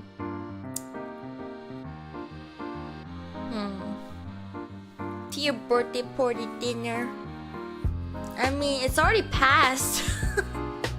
For the next year one though, I'll definitely invite everyone. I think I already kind of did though. Like last year, we didn't necessarily eat seafood boil because our family is a bit weird. We don't actually celebrate a birthday on the day of. It has to be when everybody is actually available because our family is just all so busy. So even if for like birthdays on like let's say April 4th, which is my birthday, we have to wait until like it's like what, April 10th or something, you know, to actually celebrate it. Like except for like a text where it says like, oh, happy birthday, you know. You invited us last year. I mean this year. Like it wasn't even not too long ago. It was on a Saturday. No, I just came back from work that day too. Cause I had to work on the 4th, you know. They needed me. But now they don't anymore because I got laid off. Yeah, for those who missed that news, I got laid off. I believe it was yesterday. It still feels a little unreal. But yeah, I am actually currently looking for another job. Oh yeah, Nathan, you weren't there, huh? But yeah, I got laid off yesterday because they're trying to cut down the budget. But that's okay. Because I can get another job, you know? And who knows where I'll work at. I'm kind of looking for like a barista job or like a server job. You know, because that's the only thing that I've experienced with. You know, but it'll work out. I'm not upset through this. I'm so sorry. No, you're totally fine. You know, the thing is, I'm not upset about it like at all. It does feel a little unreal because it happens so quickly. So my last day of when I will be working is tomorrow, and after that, you know, I have more time to myself to self-reflect, find a new job, work on assignments, and do all different things. So it's not all just bad news. It's just another step that I have to take, you know, to go a level higher. Yeah, when the door's closed, another door's open. Exactly, Nami. Thank you for such kind words. Since you got laid off, are you gonna stream more next week? Unfortunately not, because I still have to I have to do a lot of other things that does keep me occupied. It just makes my life a little bit more I guess I could say slower pace. I guess I have a lot more room for breathing, you know. I am a breathing room now, you know. So I'm gonna take this time to actually rest up a bit, and so I can like keep scheduling my streams a lot more regularly instead of having it like on and off. I feel like taking a break right now is like the most smartest thing that I can do, instead of eventually breaking down by overworking myself. So I try to pace myself nicely. But you know what else is coming up? Summer break. Yeah. Because the last day of class, like the end of the spring semester, is the first week of May.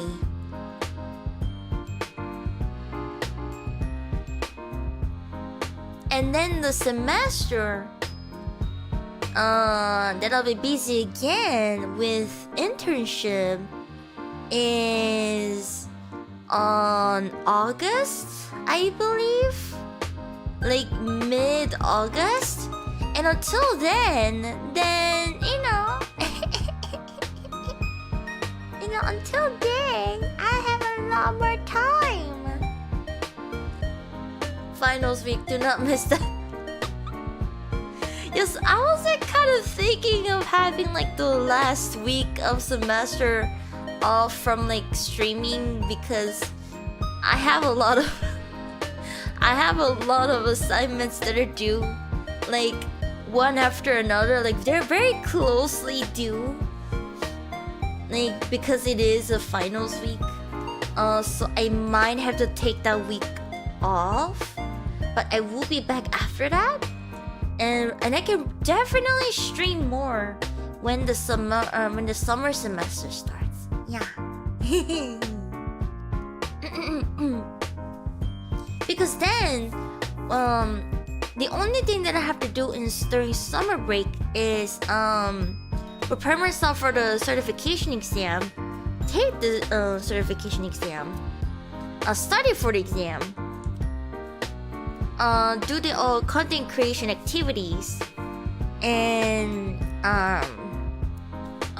work. Hopefully, I have a job by then, and then plan out more stuff. You know, brainstorming and things like that. And you know, I don't have to actually go to a school. You know, I don't have to drive 1 hour plus, you know, to get to my university. I don't have to do that anymore. I don't have to go to class.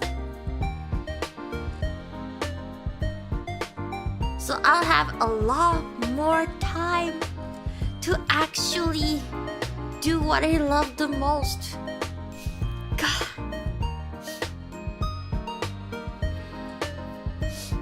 Gosh. It's such a good day for all of us. I'm so happy.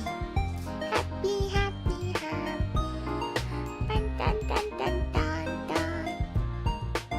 Not having to drive is so nice, honestly. Freedom is within reach. Exactly.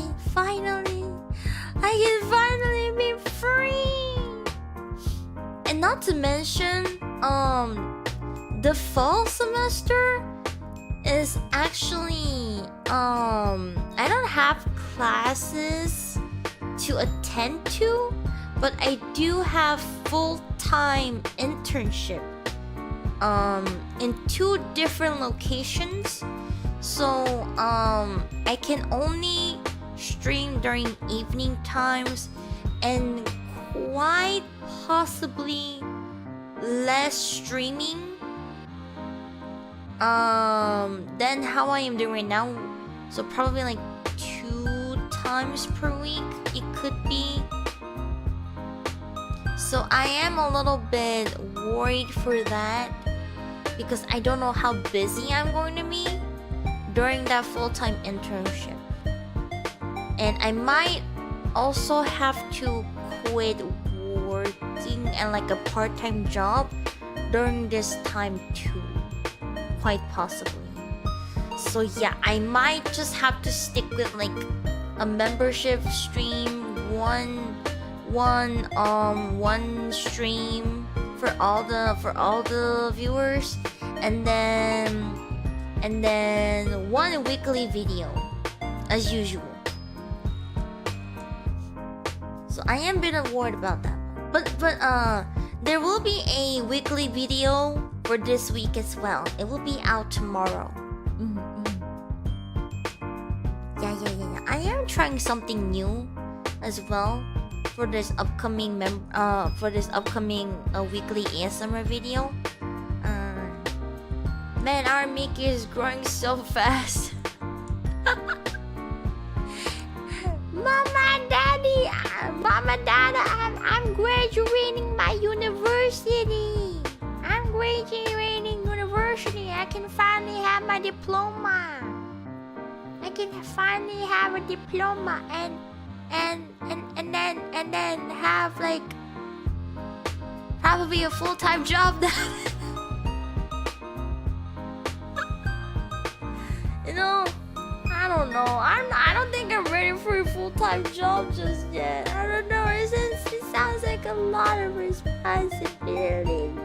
I'm scared. I don't know. It sounds like a lot of work. I don't know. Jobs are scary, but you can do it. Thank you. I don't know. It's because it's a lot more professional, and I mean, Miki is very professional in a very professional setting. But inside, Miki is very, very worried of messing up. Because Miki is terrified of making a mistake. You know, because Miki wants to be perfect. If Miki is not perfect, then why exist? I think things are going to work out if we keep going at it. Thank you, Zom. It does make me feel better. I am a little bit worried, but I know I can do it. You know, it just takes time. It just takes time to get used to it. It will be okay. Like you have said before, if you fall, you can get back up. Exactly. We can always get back up. Such kind words. So many kind words. Thank you, guys. Thank you, sweet dudes. I appreciate it. And then I see finally graduating after 43 years. Yay.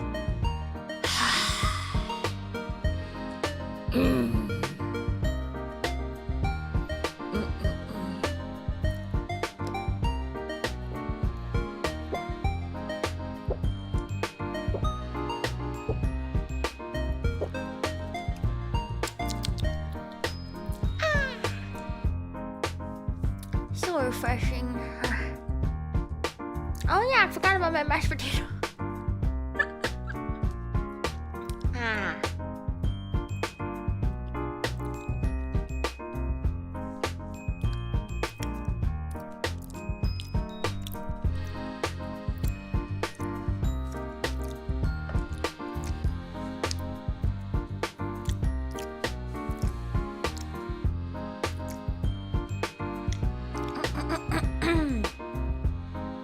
I think graduating at 22 is golden, not gonna lie. I'm 21, I stopped graduation 75% years. Actually, I'm 23.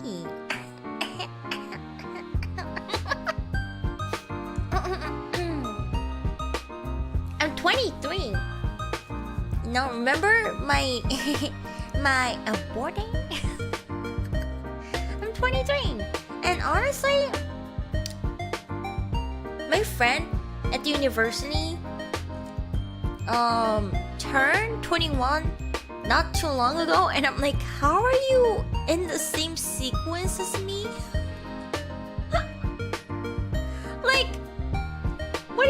do you mean? You're so young. I am not 43, my god. You're making me sound like a mother of like 4 children trying to finish their diploma. I am not 43. I mean, kudos to women who are continuing their education and while being a mother. Kudos to you, but I am not a mother. Ow. Good thing you waited for the ice cream to cool down. Oh yeah, it's so hot. My ice cream is too hot. Now it's room temperature. Okay.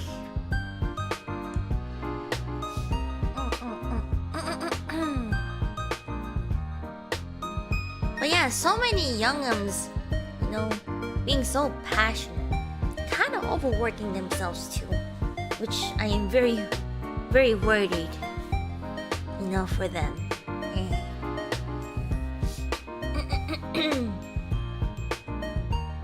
You know, I kind of had the tendencies to like overstep when it comes to like giving support and help, because I haven't had an in real life friend for so long that I want to make sure I do everything in my power to make them feel like I am not a burden.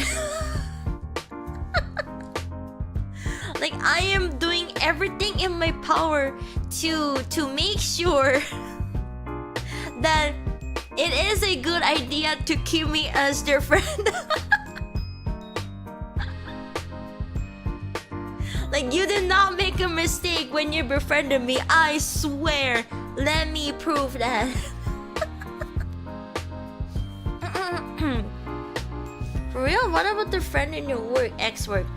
So she apparently kept her job even though I got laid off, so we're not really work buddies anymore, and she kind of stopped talking to me after that.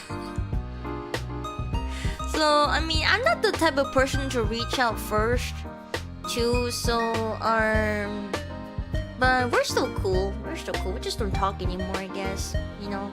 When I like am so like when I'm in like a community, I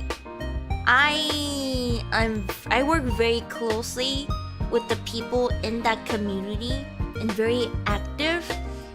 But when I leave that community, I don't feel the need to contact them anymore.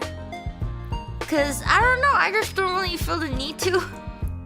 And I kind of also feel like I'm bothering them at one point. Cause like, I mean, I'm not in there anymore, so like, I don't belong there anymore. So like, what if I'm like overstepping and like, maybe they want to work closely with somebody else now, you know? So I just choose not to contact them. Unless they contact me first, of course. Then I'll be like, oh my god, hey, it's been so long! And then do my best to reconnect with them. But the thing is, nobody has. Like, nobody has actively made the attempt or the effort to contact me.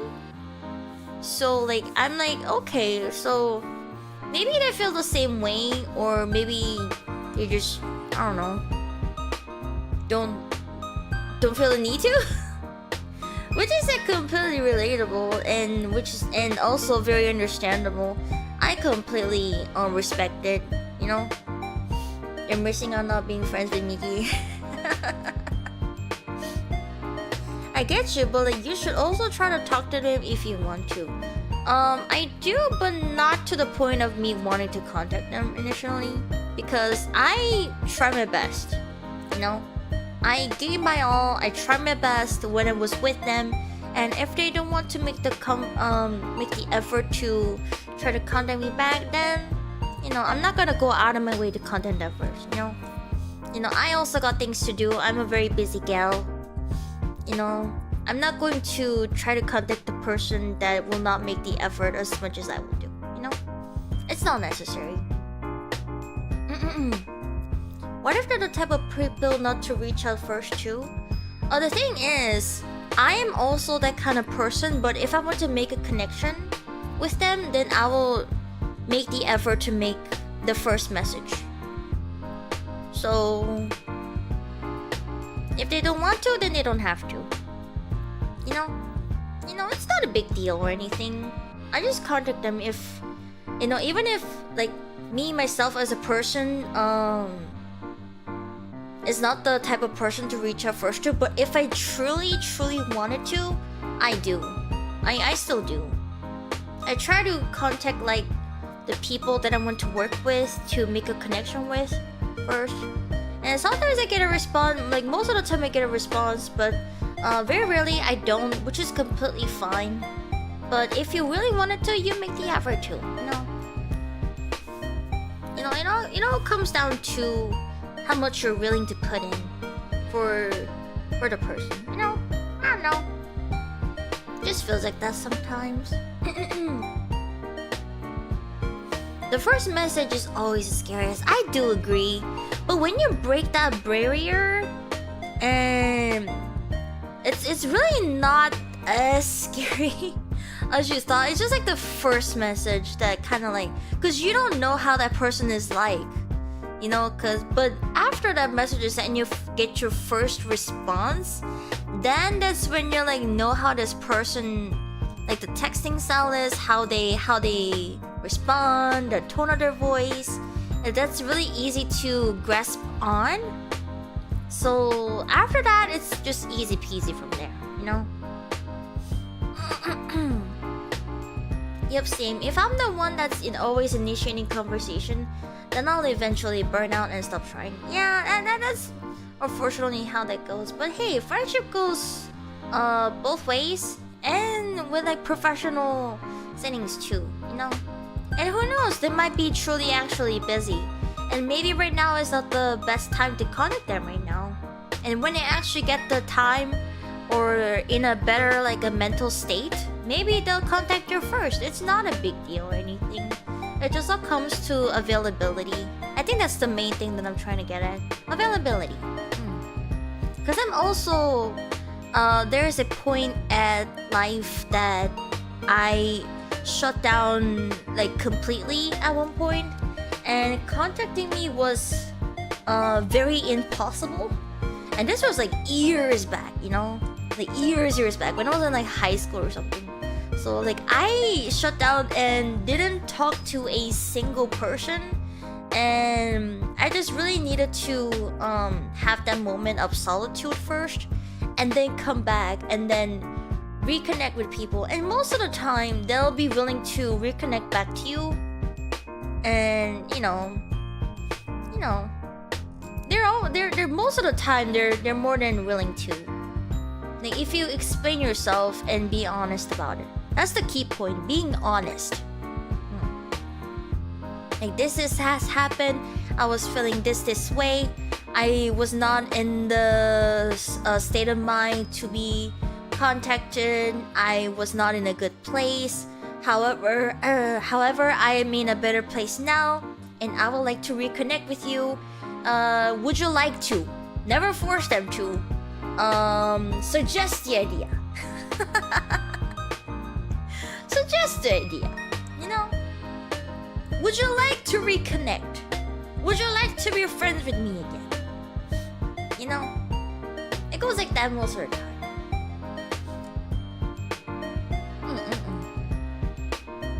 They're usually willing to, if you were a good friend to them. So yeah, maybe we should all try to reconnect to our friends all the way from elementary school. I still have my yearbook from when I was in my first elementary school, and I was first introduced to the culture of signing the very back page of the yearbook, and I at one point got a phone number of their mom, because obviously us children did not have phones. So like, oh, we should like hang out during summer vacation, and then we never did. We never did. I was too scared to make the phone call, you know.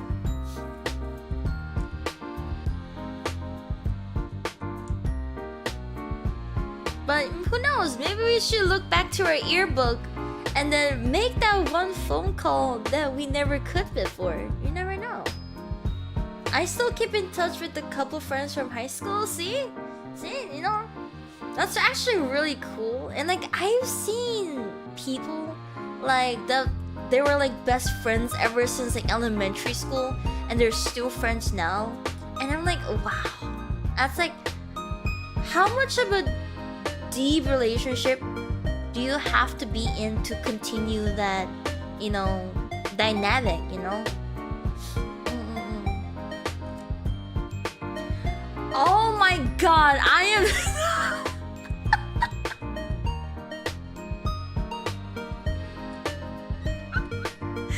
guys, I was in 4th grade. I was in 4th grade. I had no riz, okay? We made fan game of Pokemon on a sheet of paper. Okay, I got no riz. I got no riz, okay? I was making like fashion items for the new Pokemon game they were planning on making on a sheet of paper, guys. I had no riz. Always reaching out if you have the option. My best friend group and I split after school, but years later met again, and we're all best friends again. Yeah! You know, you get to like catch up and like, how have you been? What are the news? What are the teas? How your family's doing? You know, have you made new connections? What are some of the things that you have accomplished recently?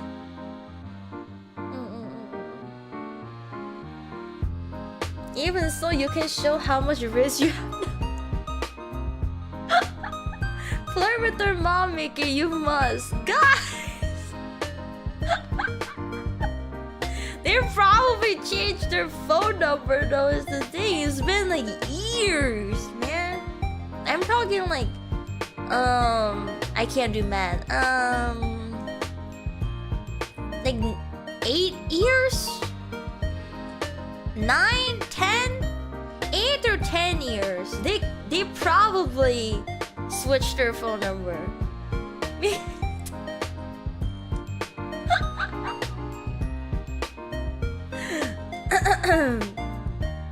8, not years. I only have 2 ears, right here and here. I mean years, not years. Years. Yeah.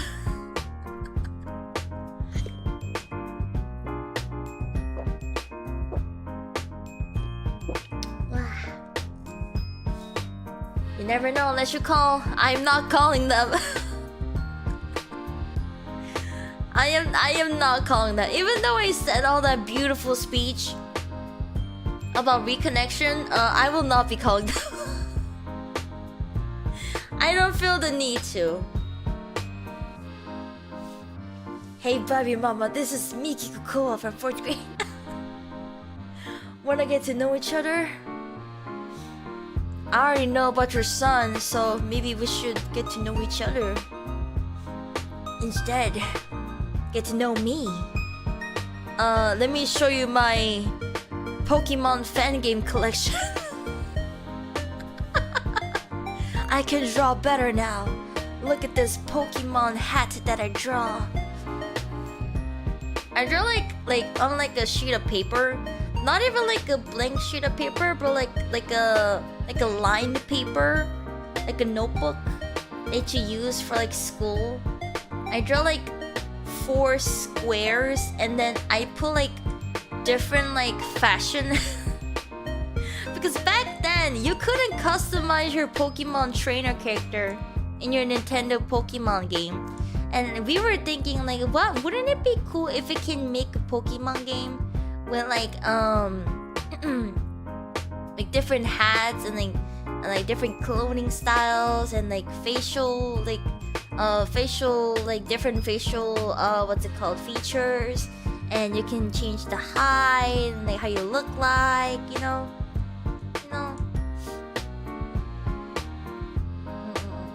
Also, how was the Popeyes, by the way? It's very good. I'm still finishing up my mashed potatoes right now, but I'm having so much fun talking about my younger years. Not ears, years.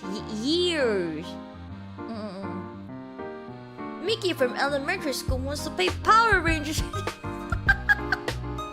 No way! Wait, hold on. Miki story time. God, this is so cringy.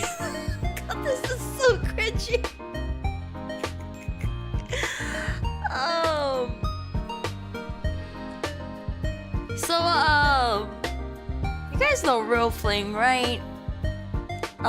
This was when I was in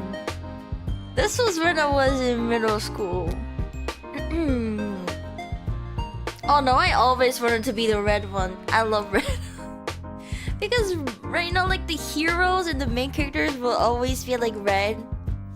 So I wanted to be... I kept on pushing that my favorite color was red for the longest. But anyways, that's not the point. Middle school Miki had a group of friends. My friend group basically all liked anime. And very rarely, I don't know why they suddenly changed the school policy, but we suddenly had recess time. And me and my friend group all wanted to roleplay during this time. And the world building, I honestly don't remember what the world building concept was, but we all had classes. You know, mage, a cleric, and I think I was a magician, something like kind of like a magical girl. I still have huge hyperfixation on magical girls. LARPing? What's a LARPing? Is that like role-playing? But so each of us had like a class and like different lores and weapons and powers, and then we would kind of like run around.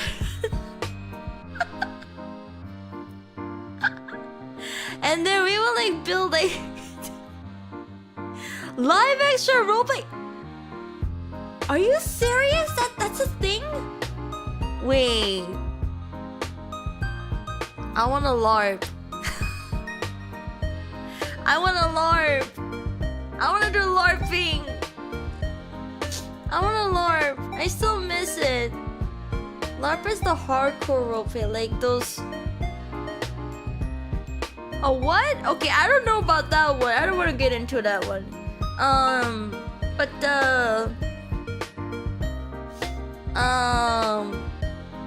it could be, I guess you could say like real life D&D, but like without the dice and the complication of it. And I don't know. And then this is a little embarrassing to admit, but I had like a really intense middle school crush.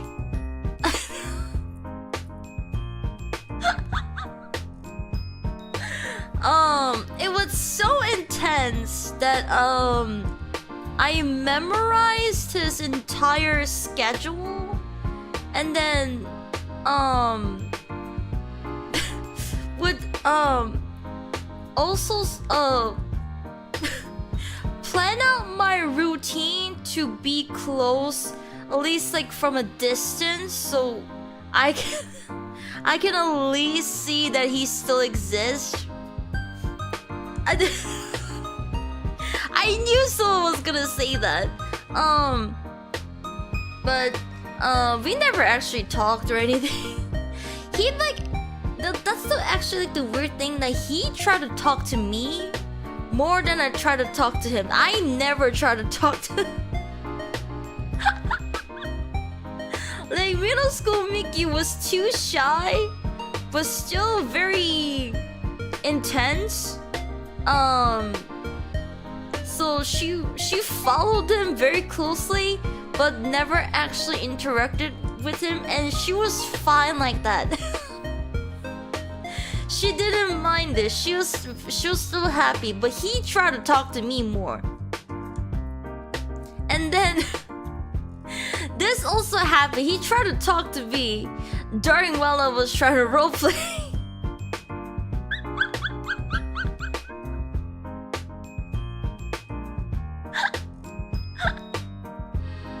So I'm like being my silly self, right?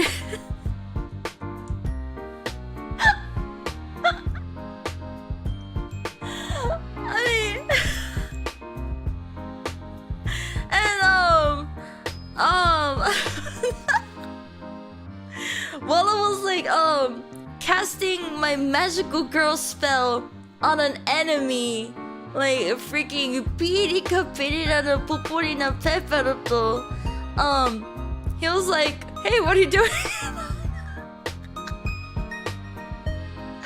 And little Miki immediately stopped roleplaying.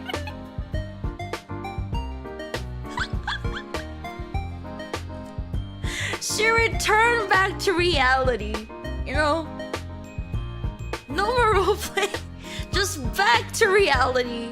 And like, immediately to my shy self, like, I'm just playing with my friends. And then he suddenly goes, why are you always so shy when I'm trying to talk to you? And I was like,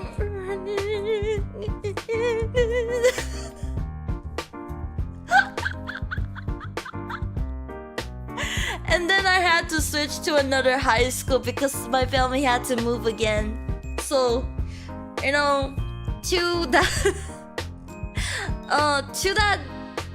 boy, I am sorry that I kind of stalked you. I still regret it. I shouldn't have done that. That is very creepy of me. I hope you are doing well. But yeah,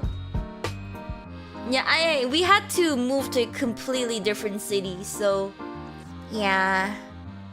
He never realized he had a younger stalker. Probably never. He never did.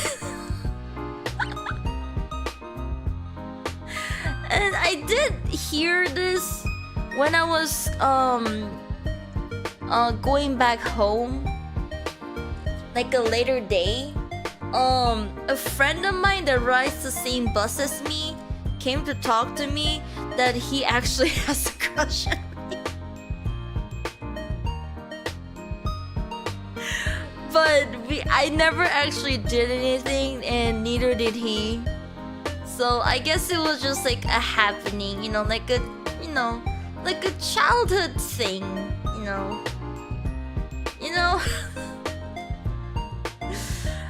I don't know. I don't know, man. I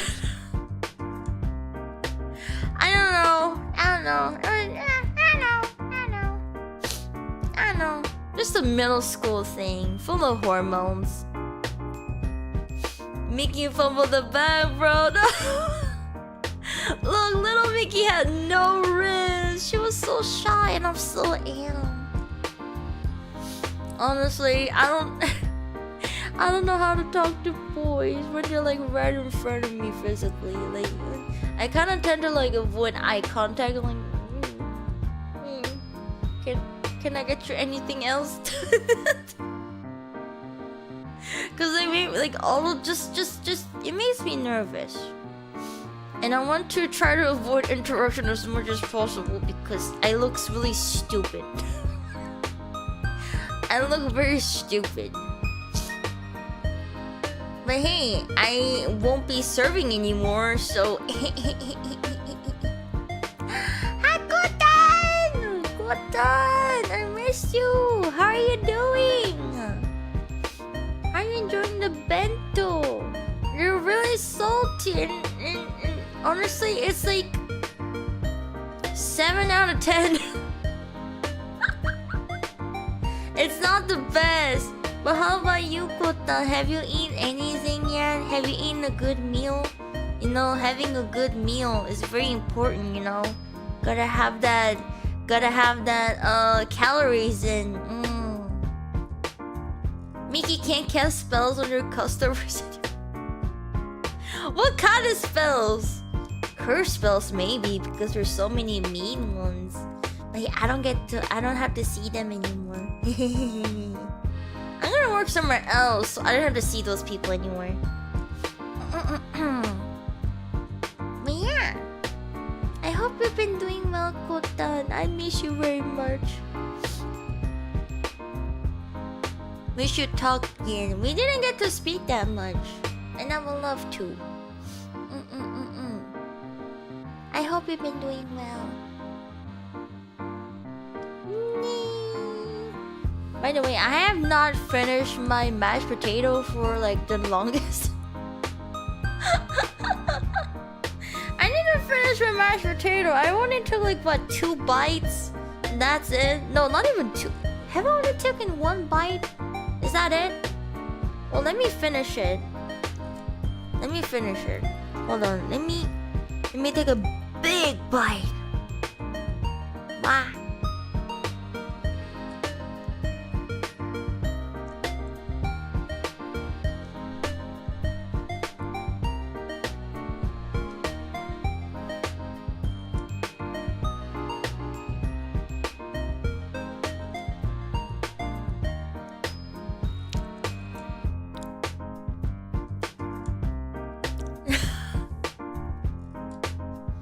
She doesn't want to eat the mashed potato because of her PTSD.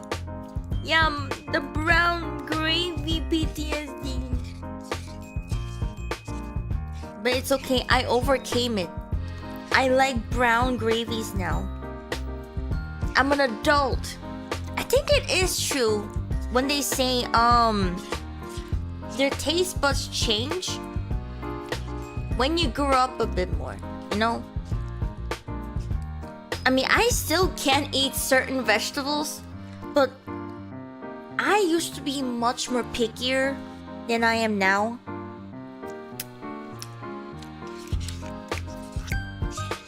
Like for example, brown gravies. I used to hate it, but now I love it more than anything. Well, that's actually very far-fetched. I take that back. But they're still very good. And it's very interesting. I don't know, maybe it's tied to like experiences or something. Psychological things.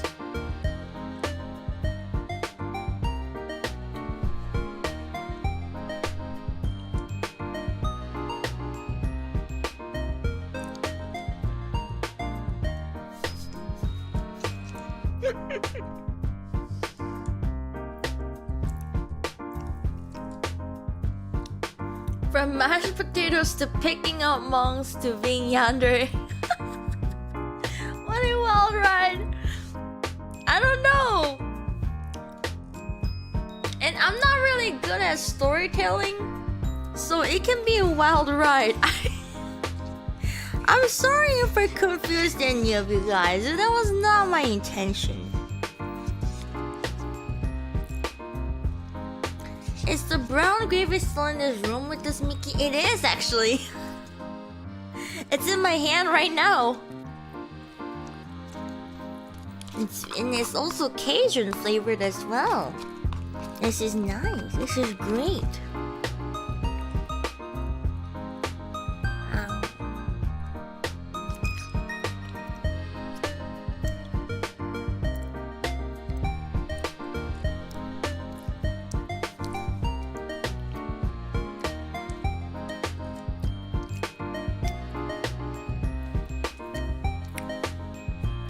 It's okay, we know Miki is a yandere too. There's a reason why I remember every single one of you guys. Just saying, you know. It makes me sad when I don't see you guys' names in the chat anymore. Lots of Cajun stuff coming out recently. Indeed. I love Cajun in my seafood boil though. So I'm not complaining. I love Cajun. You stalk our social media?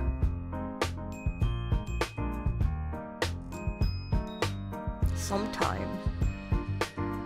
She remembers. I remember. Do you remember? Na na na na na na na.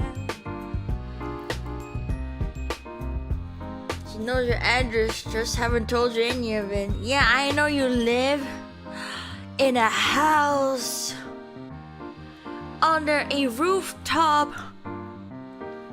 You have a pillow. You have a fridge in your kitchen. I know everything about you.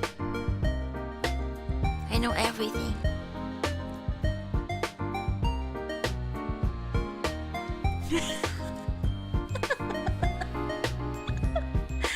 I love my sweet tooth so much. They're so silly. Miki, you can't be doxing people like that. And you must always stay with Miki if you don't want your information to get doxed. Like how you were born from your mother's belly. Oh my god, that's crazy.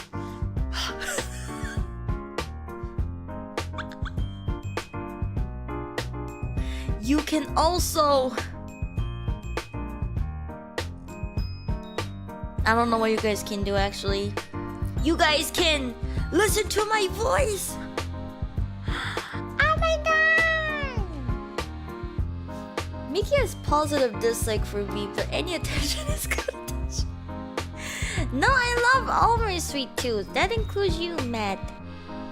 You're always so silly, and I appreciate the way about you. I don't hate any of you. You know how I was born? Wow, you really have been here for a while. I have been.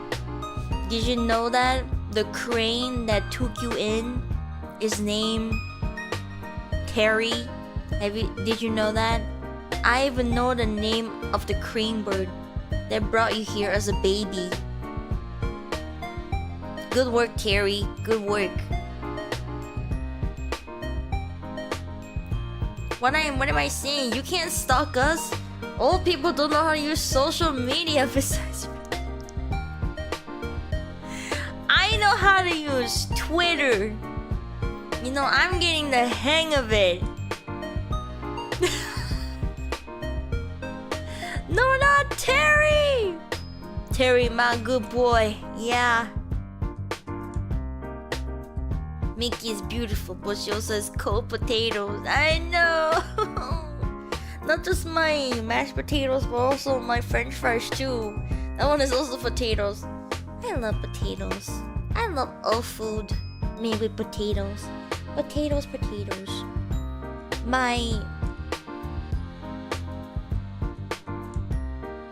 What rhymes with potatoes? My 4 tater toes. Yeah.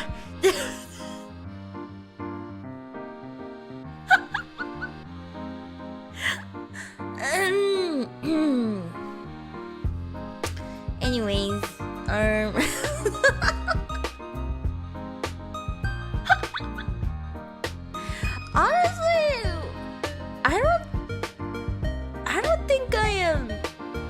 yandere enough to be called an actual yandere, you know? Like, have you ever seen a yandere with a busy schedule? Like, a yandere has way too much time on their hands.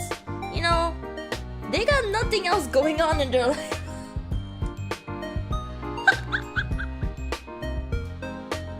Like, cause hear me out, yandere, they will stalk you, go through your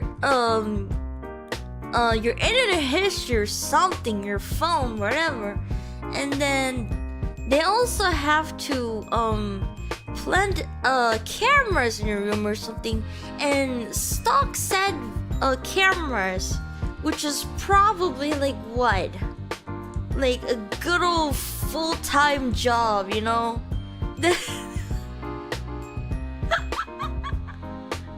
You're mine, senpai! Once I finish my 9 to 5.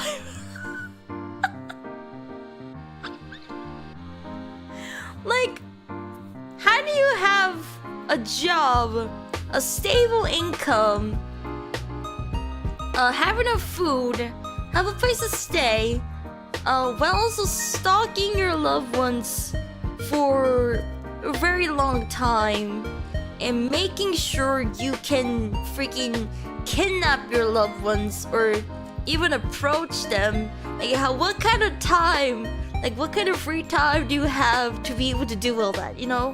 You know, like it's physically impossible. The world and the society has shut down all yanderes.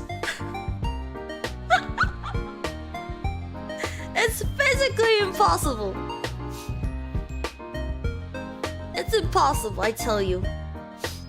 Honestly, after hearing her yandere story, I wouldn't be surprised if she orchestrated us being here from the moment we were born.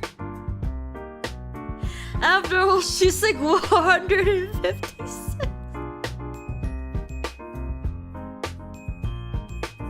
See, now you guys are making my age not even like in a hag age. I'm supposed to be dead by now. Apparently.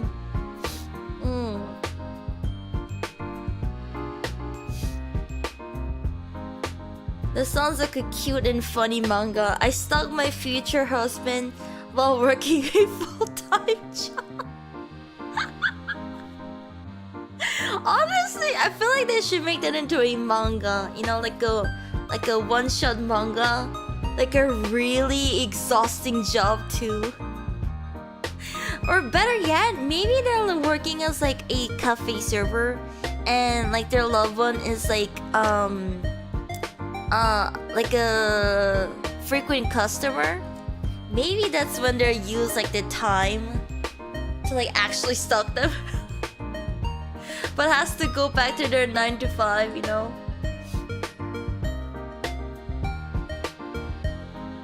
You know, we just kinda gotta take your words as truth. You could be lying about having a job just to be outside someone's house. I mean, good thing I lost that job now, huh?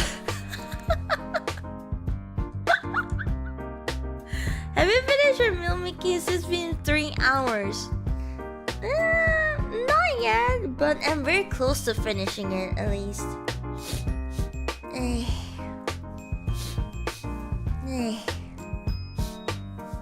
But hey, this has been fun. I'm having a lot of fun right now. I love yapping with my sweet tooth. It's very fun. I always enjoy it. We've been talking for 3 hours, right? I can't stop oversharing. I like sharing things about myself. It's been how long? Well, not exactly 3 hours. 2 hours, 46 minutes, and 40 seconds. I used that much of her time, guys, just to make you guys hear me yap. about my past self and me being silly. You know, it's fun though. It's fun. You know, when I talk about things, I always think that I'm gonna run out of things to say at one point, but I keep they just like keep popping up in my head. You know, when I finish something, and then I eat, and then something reminds me about something, and then I talk, and then I stop, I eat, and then something reminds me again, and then I talk, and then I stop, I eat. It's like a cycle of that, and then it just keeps going.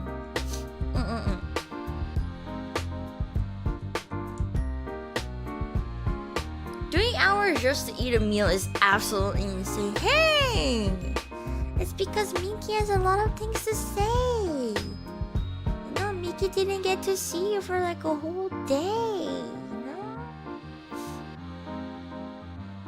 Well, have a good night, Sam. Well, I hope you can revive your airdrop. Yeah. And then...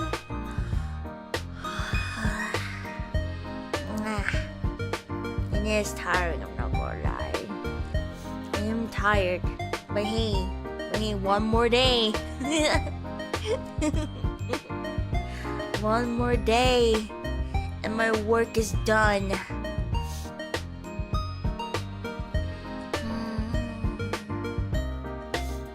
You know, when I have like a 3D model, I'm gonna have like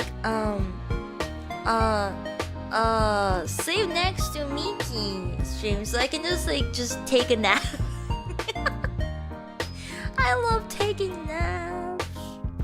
We're gonna have a nap time together, and then we're gonna have like a pillow fight.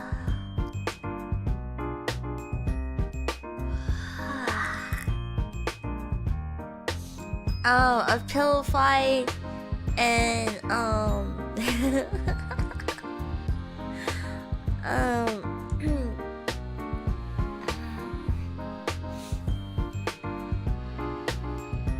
we're gonna hear your story.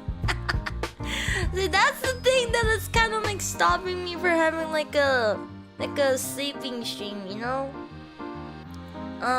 Sleep stream when I get a 3D model, which is I don't know when it's gonna be. Wait, Miki, have you played Minecraft in VR before? I don't have a VR, so I can't play it in VR, unfortunately. But it does sound like a fun idea, though.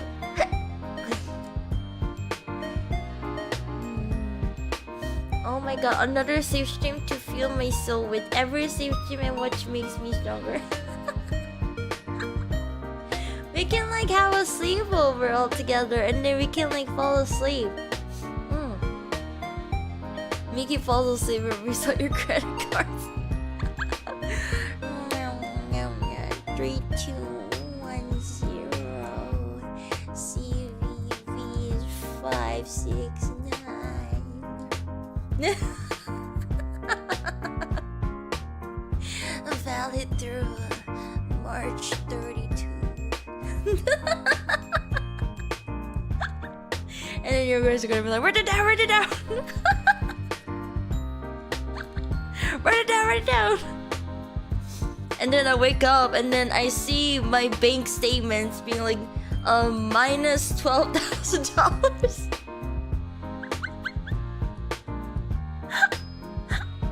Oh, that'd be funny. I'm writing. I made the number up. Don't you go actually writing it and then go to like, I don't know, Amazon or something. Add a new card. I am Miki Kokoa's card information.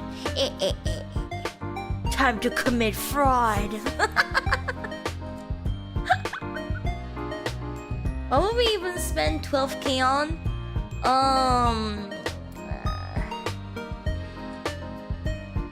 A bed? I don't know. A mattress? Furniture? I don't know what else is worth $12,000.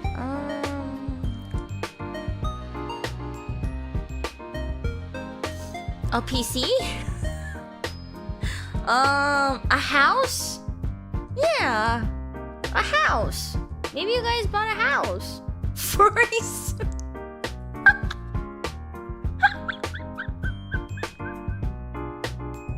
You know, you have a point there, Nathan. I think you're onto something. Using Miki's card to buy her bounce house. You know, I wouldn't even be mad about that at that point. I wouldn't even be mad. I would be like very close to being mad, but then I see like the bouncy house and then like, actually never mind, keep that there. I wish houses were 12K. I wish too. Because in order for me to buy a house, you have to have like a stable income to prove that you are capable of paying off the debt and things like that. And so like I have to live in my parents' house for 2 more years for me to be living alone. I've always wanted to have my own house before. Hopefully that's not too much of a too far-fetched of goal, you know. But before that, you know, my goal within this year is to reach 10K. So maybe we'll reach that goal first. I feel Miki would also enjoy a ball pit. I would enjoy a ball pit, but not like the stinky ones from like in the public playground, because I feel like that place is gonna be nasty. I'd wanna have like my own ball pit, just me, myself, and I. Maybe Sweet Tooth. Nearly halfway there. Yeah, nearly halfway there.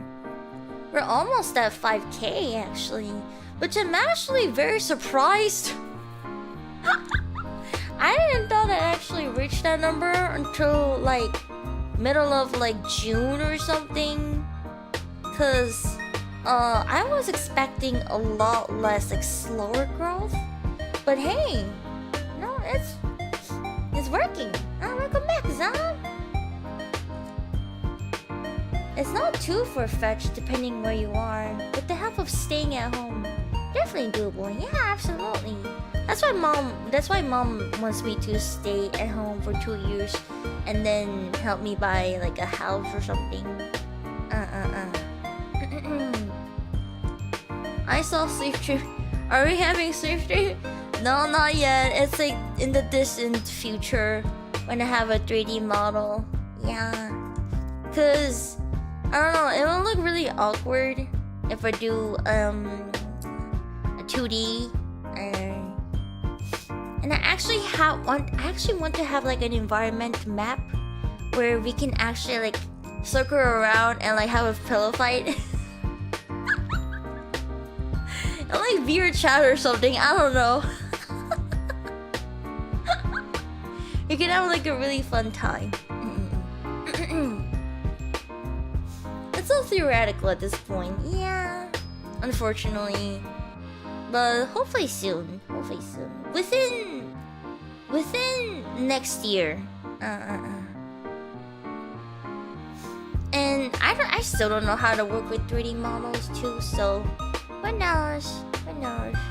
Probably next year-ish, which is a long time from now. So, I delete it from your brain.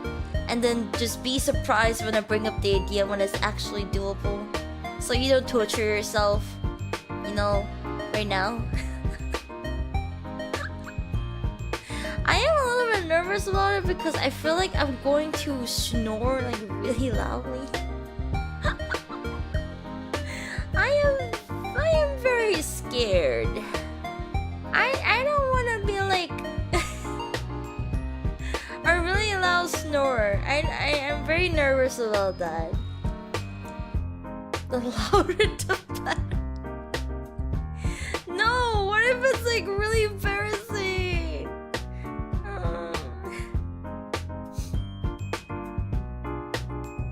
And not to mention, what if I make like bodily sounds? You know, like not so say so bodily sounds. I don't know. I wish there was like a filter where it filters out like the sounds that you want to like mute, I guess. Like tooting sound or like or snoring sound. Just gonna wipe the butt afterwards.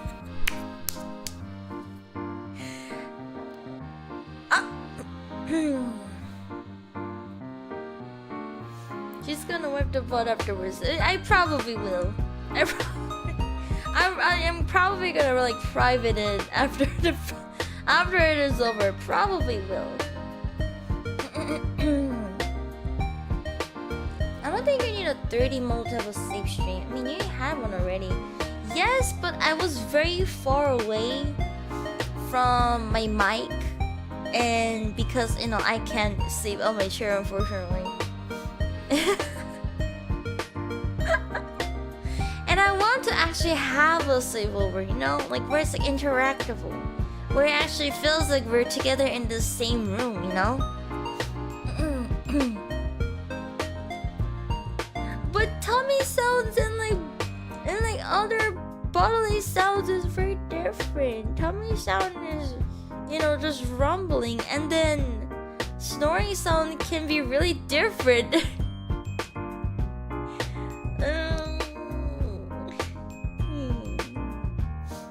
I mean, we'll see. I might have to like record myself and then go back to it and then see if it's doable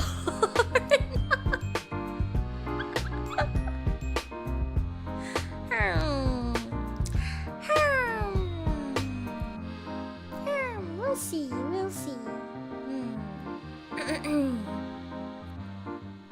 Yeah. Anyways,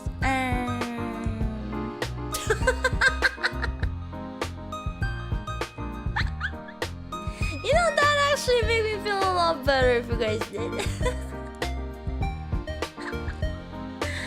Alrighty. Anyways, I think this is a great stopping point. I'm gonna go finish my mashed potato off stream. And thank you for being in my stream today. But before I end the stream, I must give my rating towards the bento box that I had long forgotten about. I say out of a 10, it is a solid 7. You know, when I grade the reviews for the meals and things like that, I always take into consideration, will I buy this again just purely off of taste? And unfortunately, the answer is no. And a lot of these menus that are being presented is already available outside of collaboration as well. So, I mean, but the taste of individual food was still good nevertheless. So, I still give it a 7 out of 10. Yeah. But anyways, thank you, Sweet Tooth, for being here. I enjoyed our time so very much. Make sure to subscribe, leave a like, leave a comment, and hit that bell button so you can be notified when Miki goes live.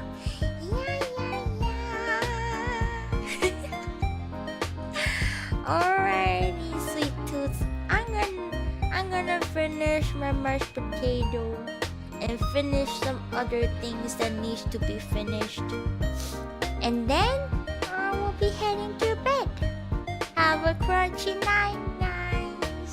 Have a crunchy day, crunchy night. And we'll be seeing. And for the membership tomorrow, I'll see you tomorrow.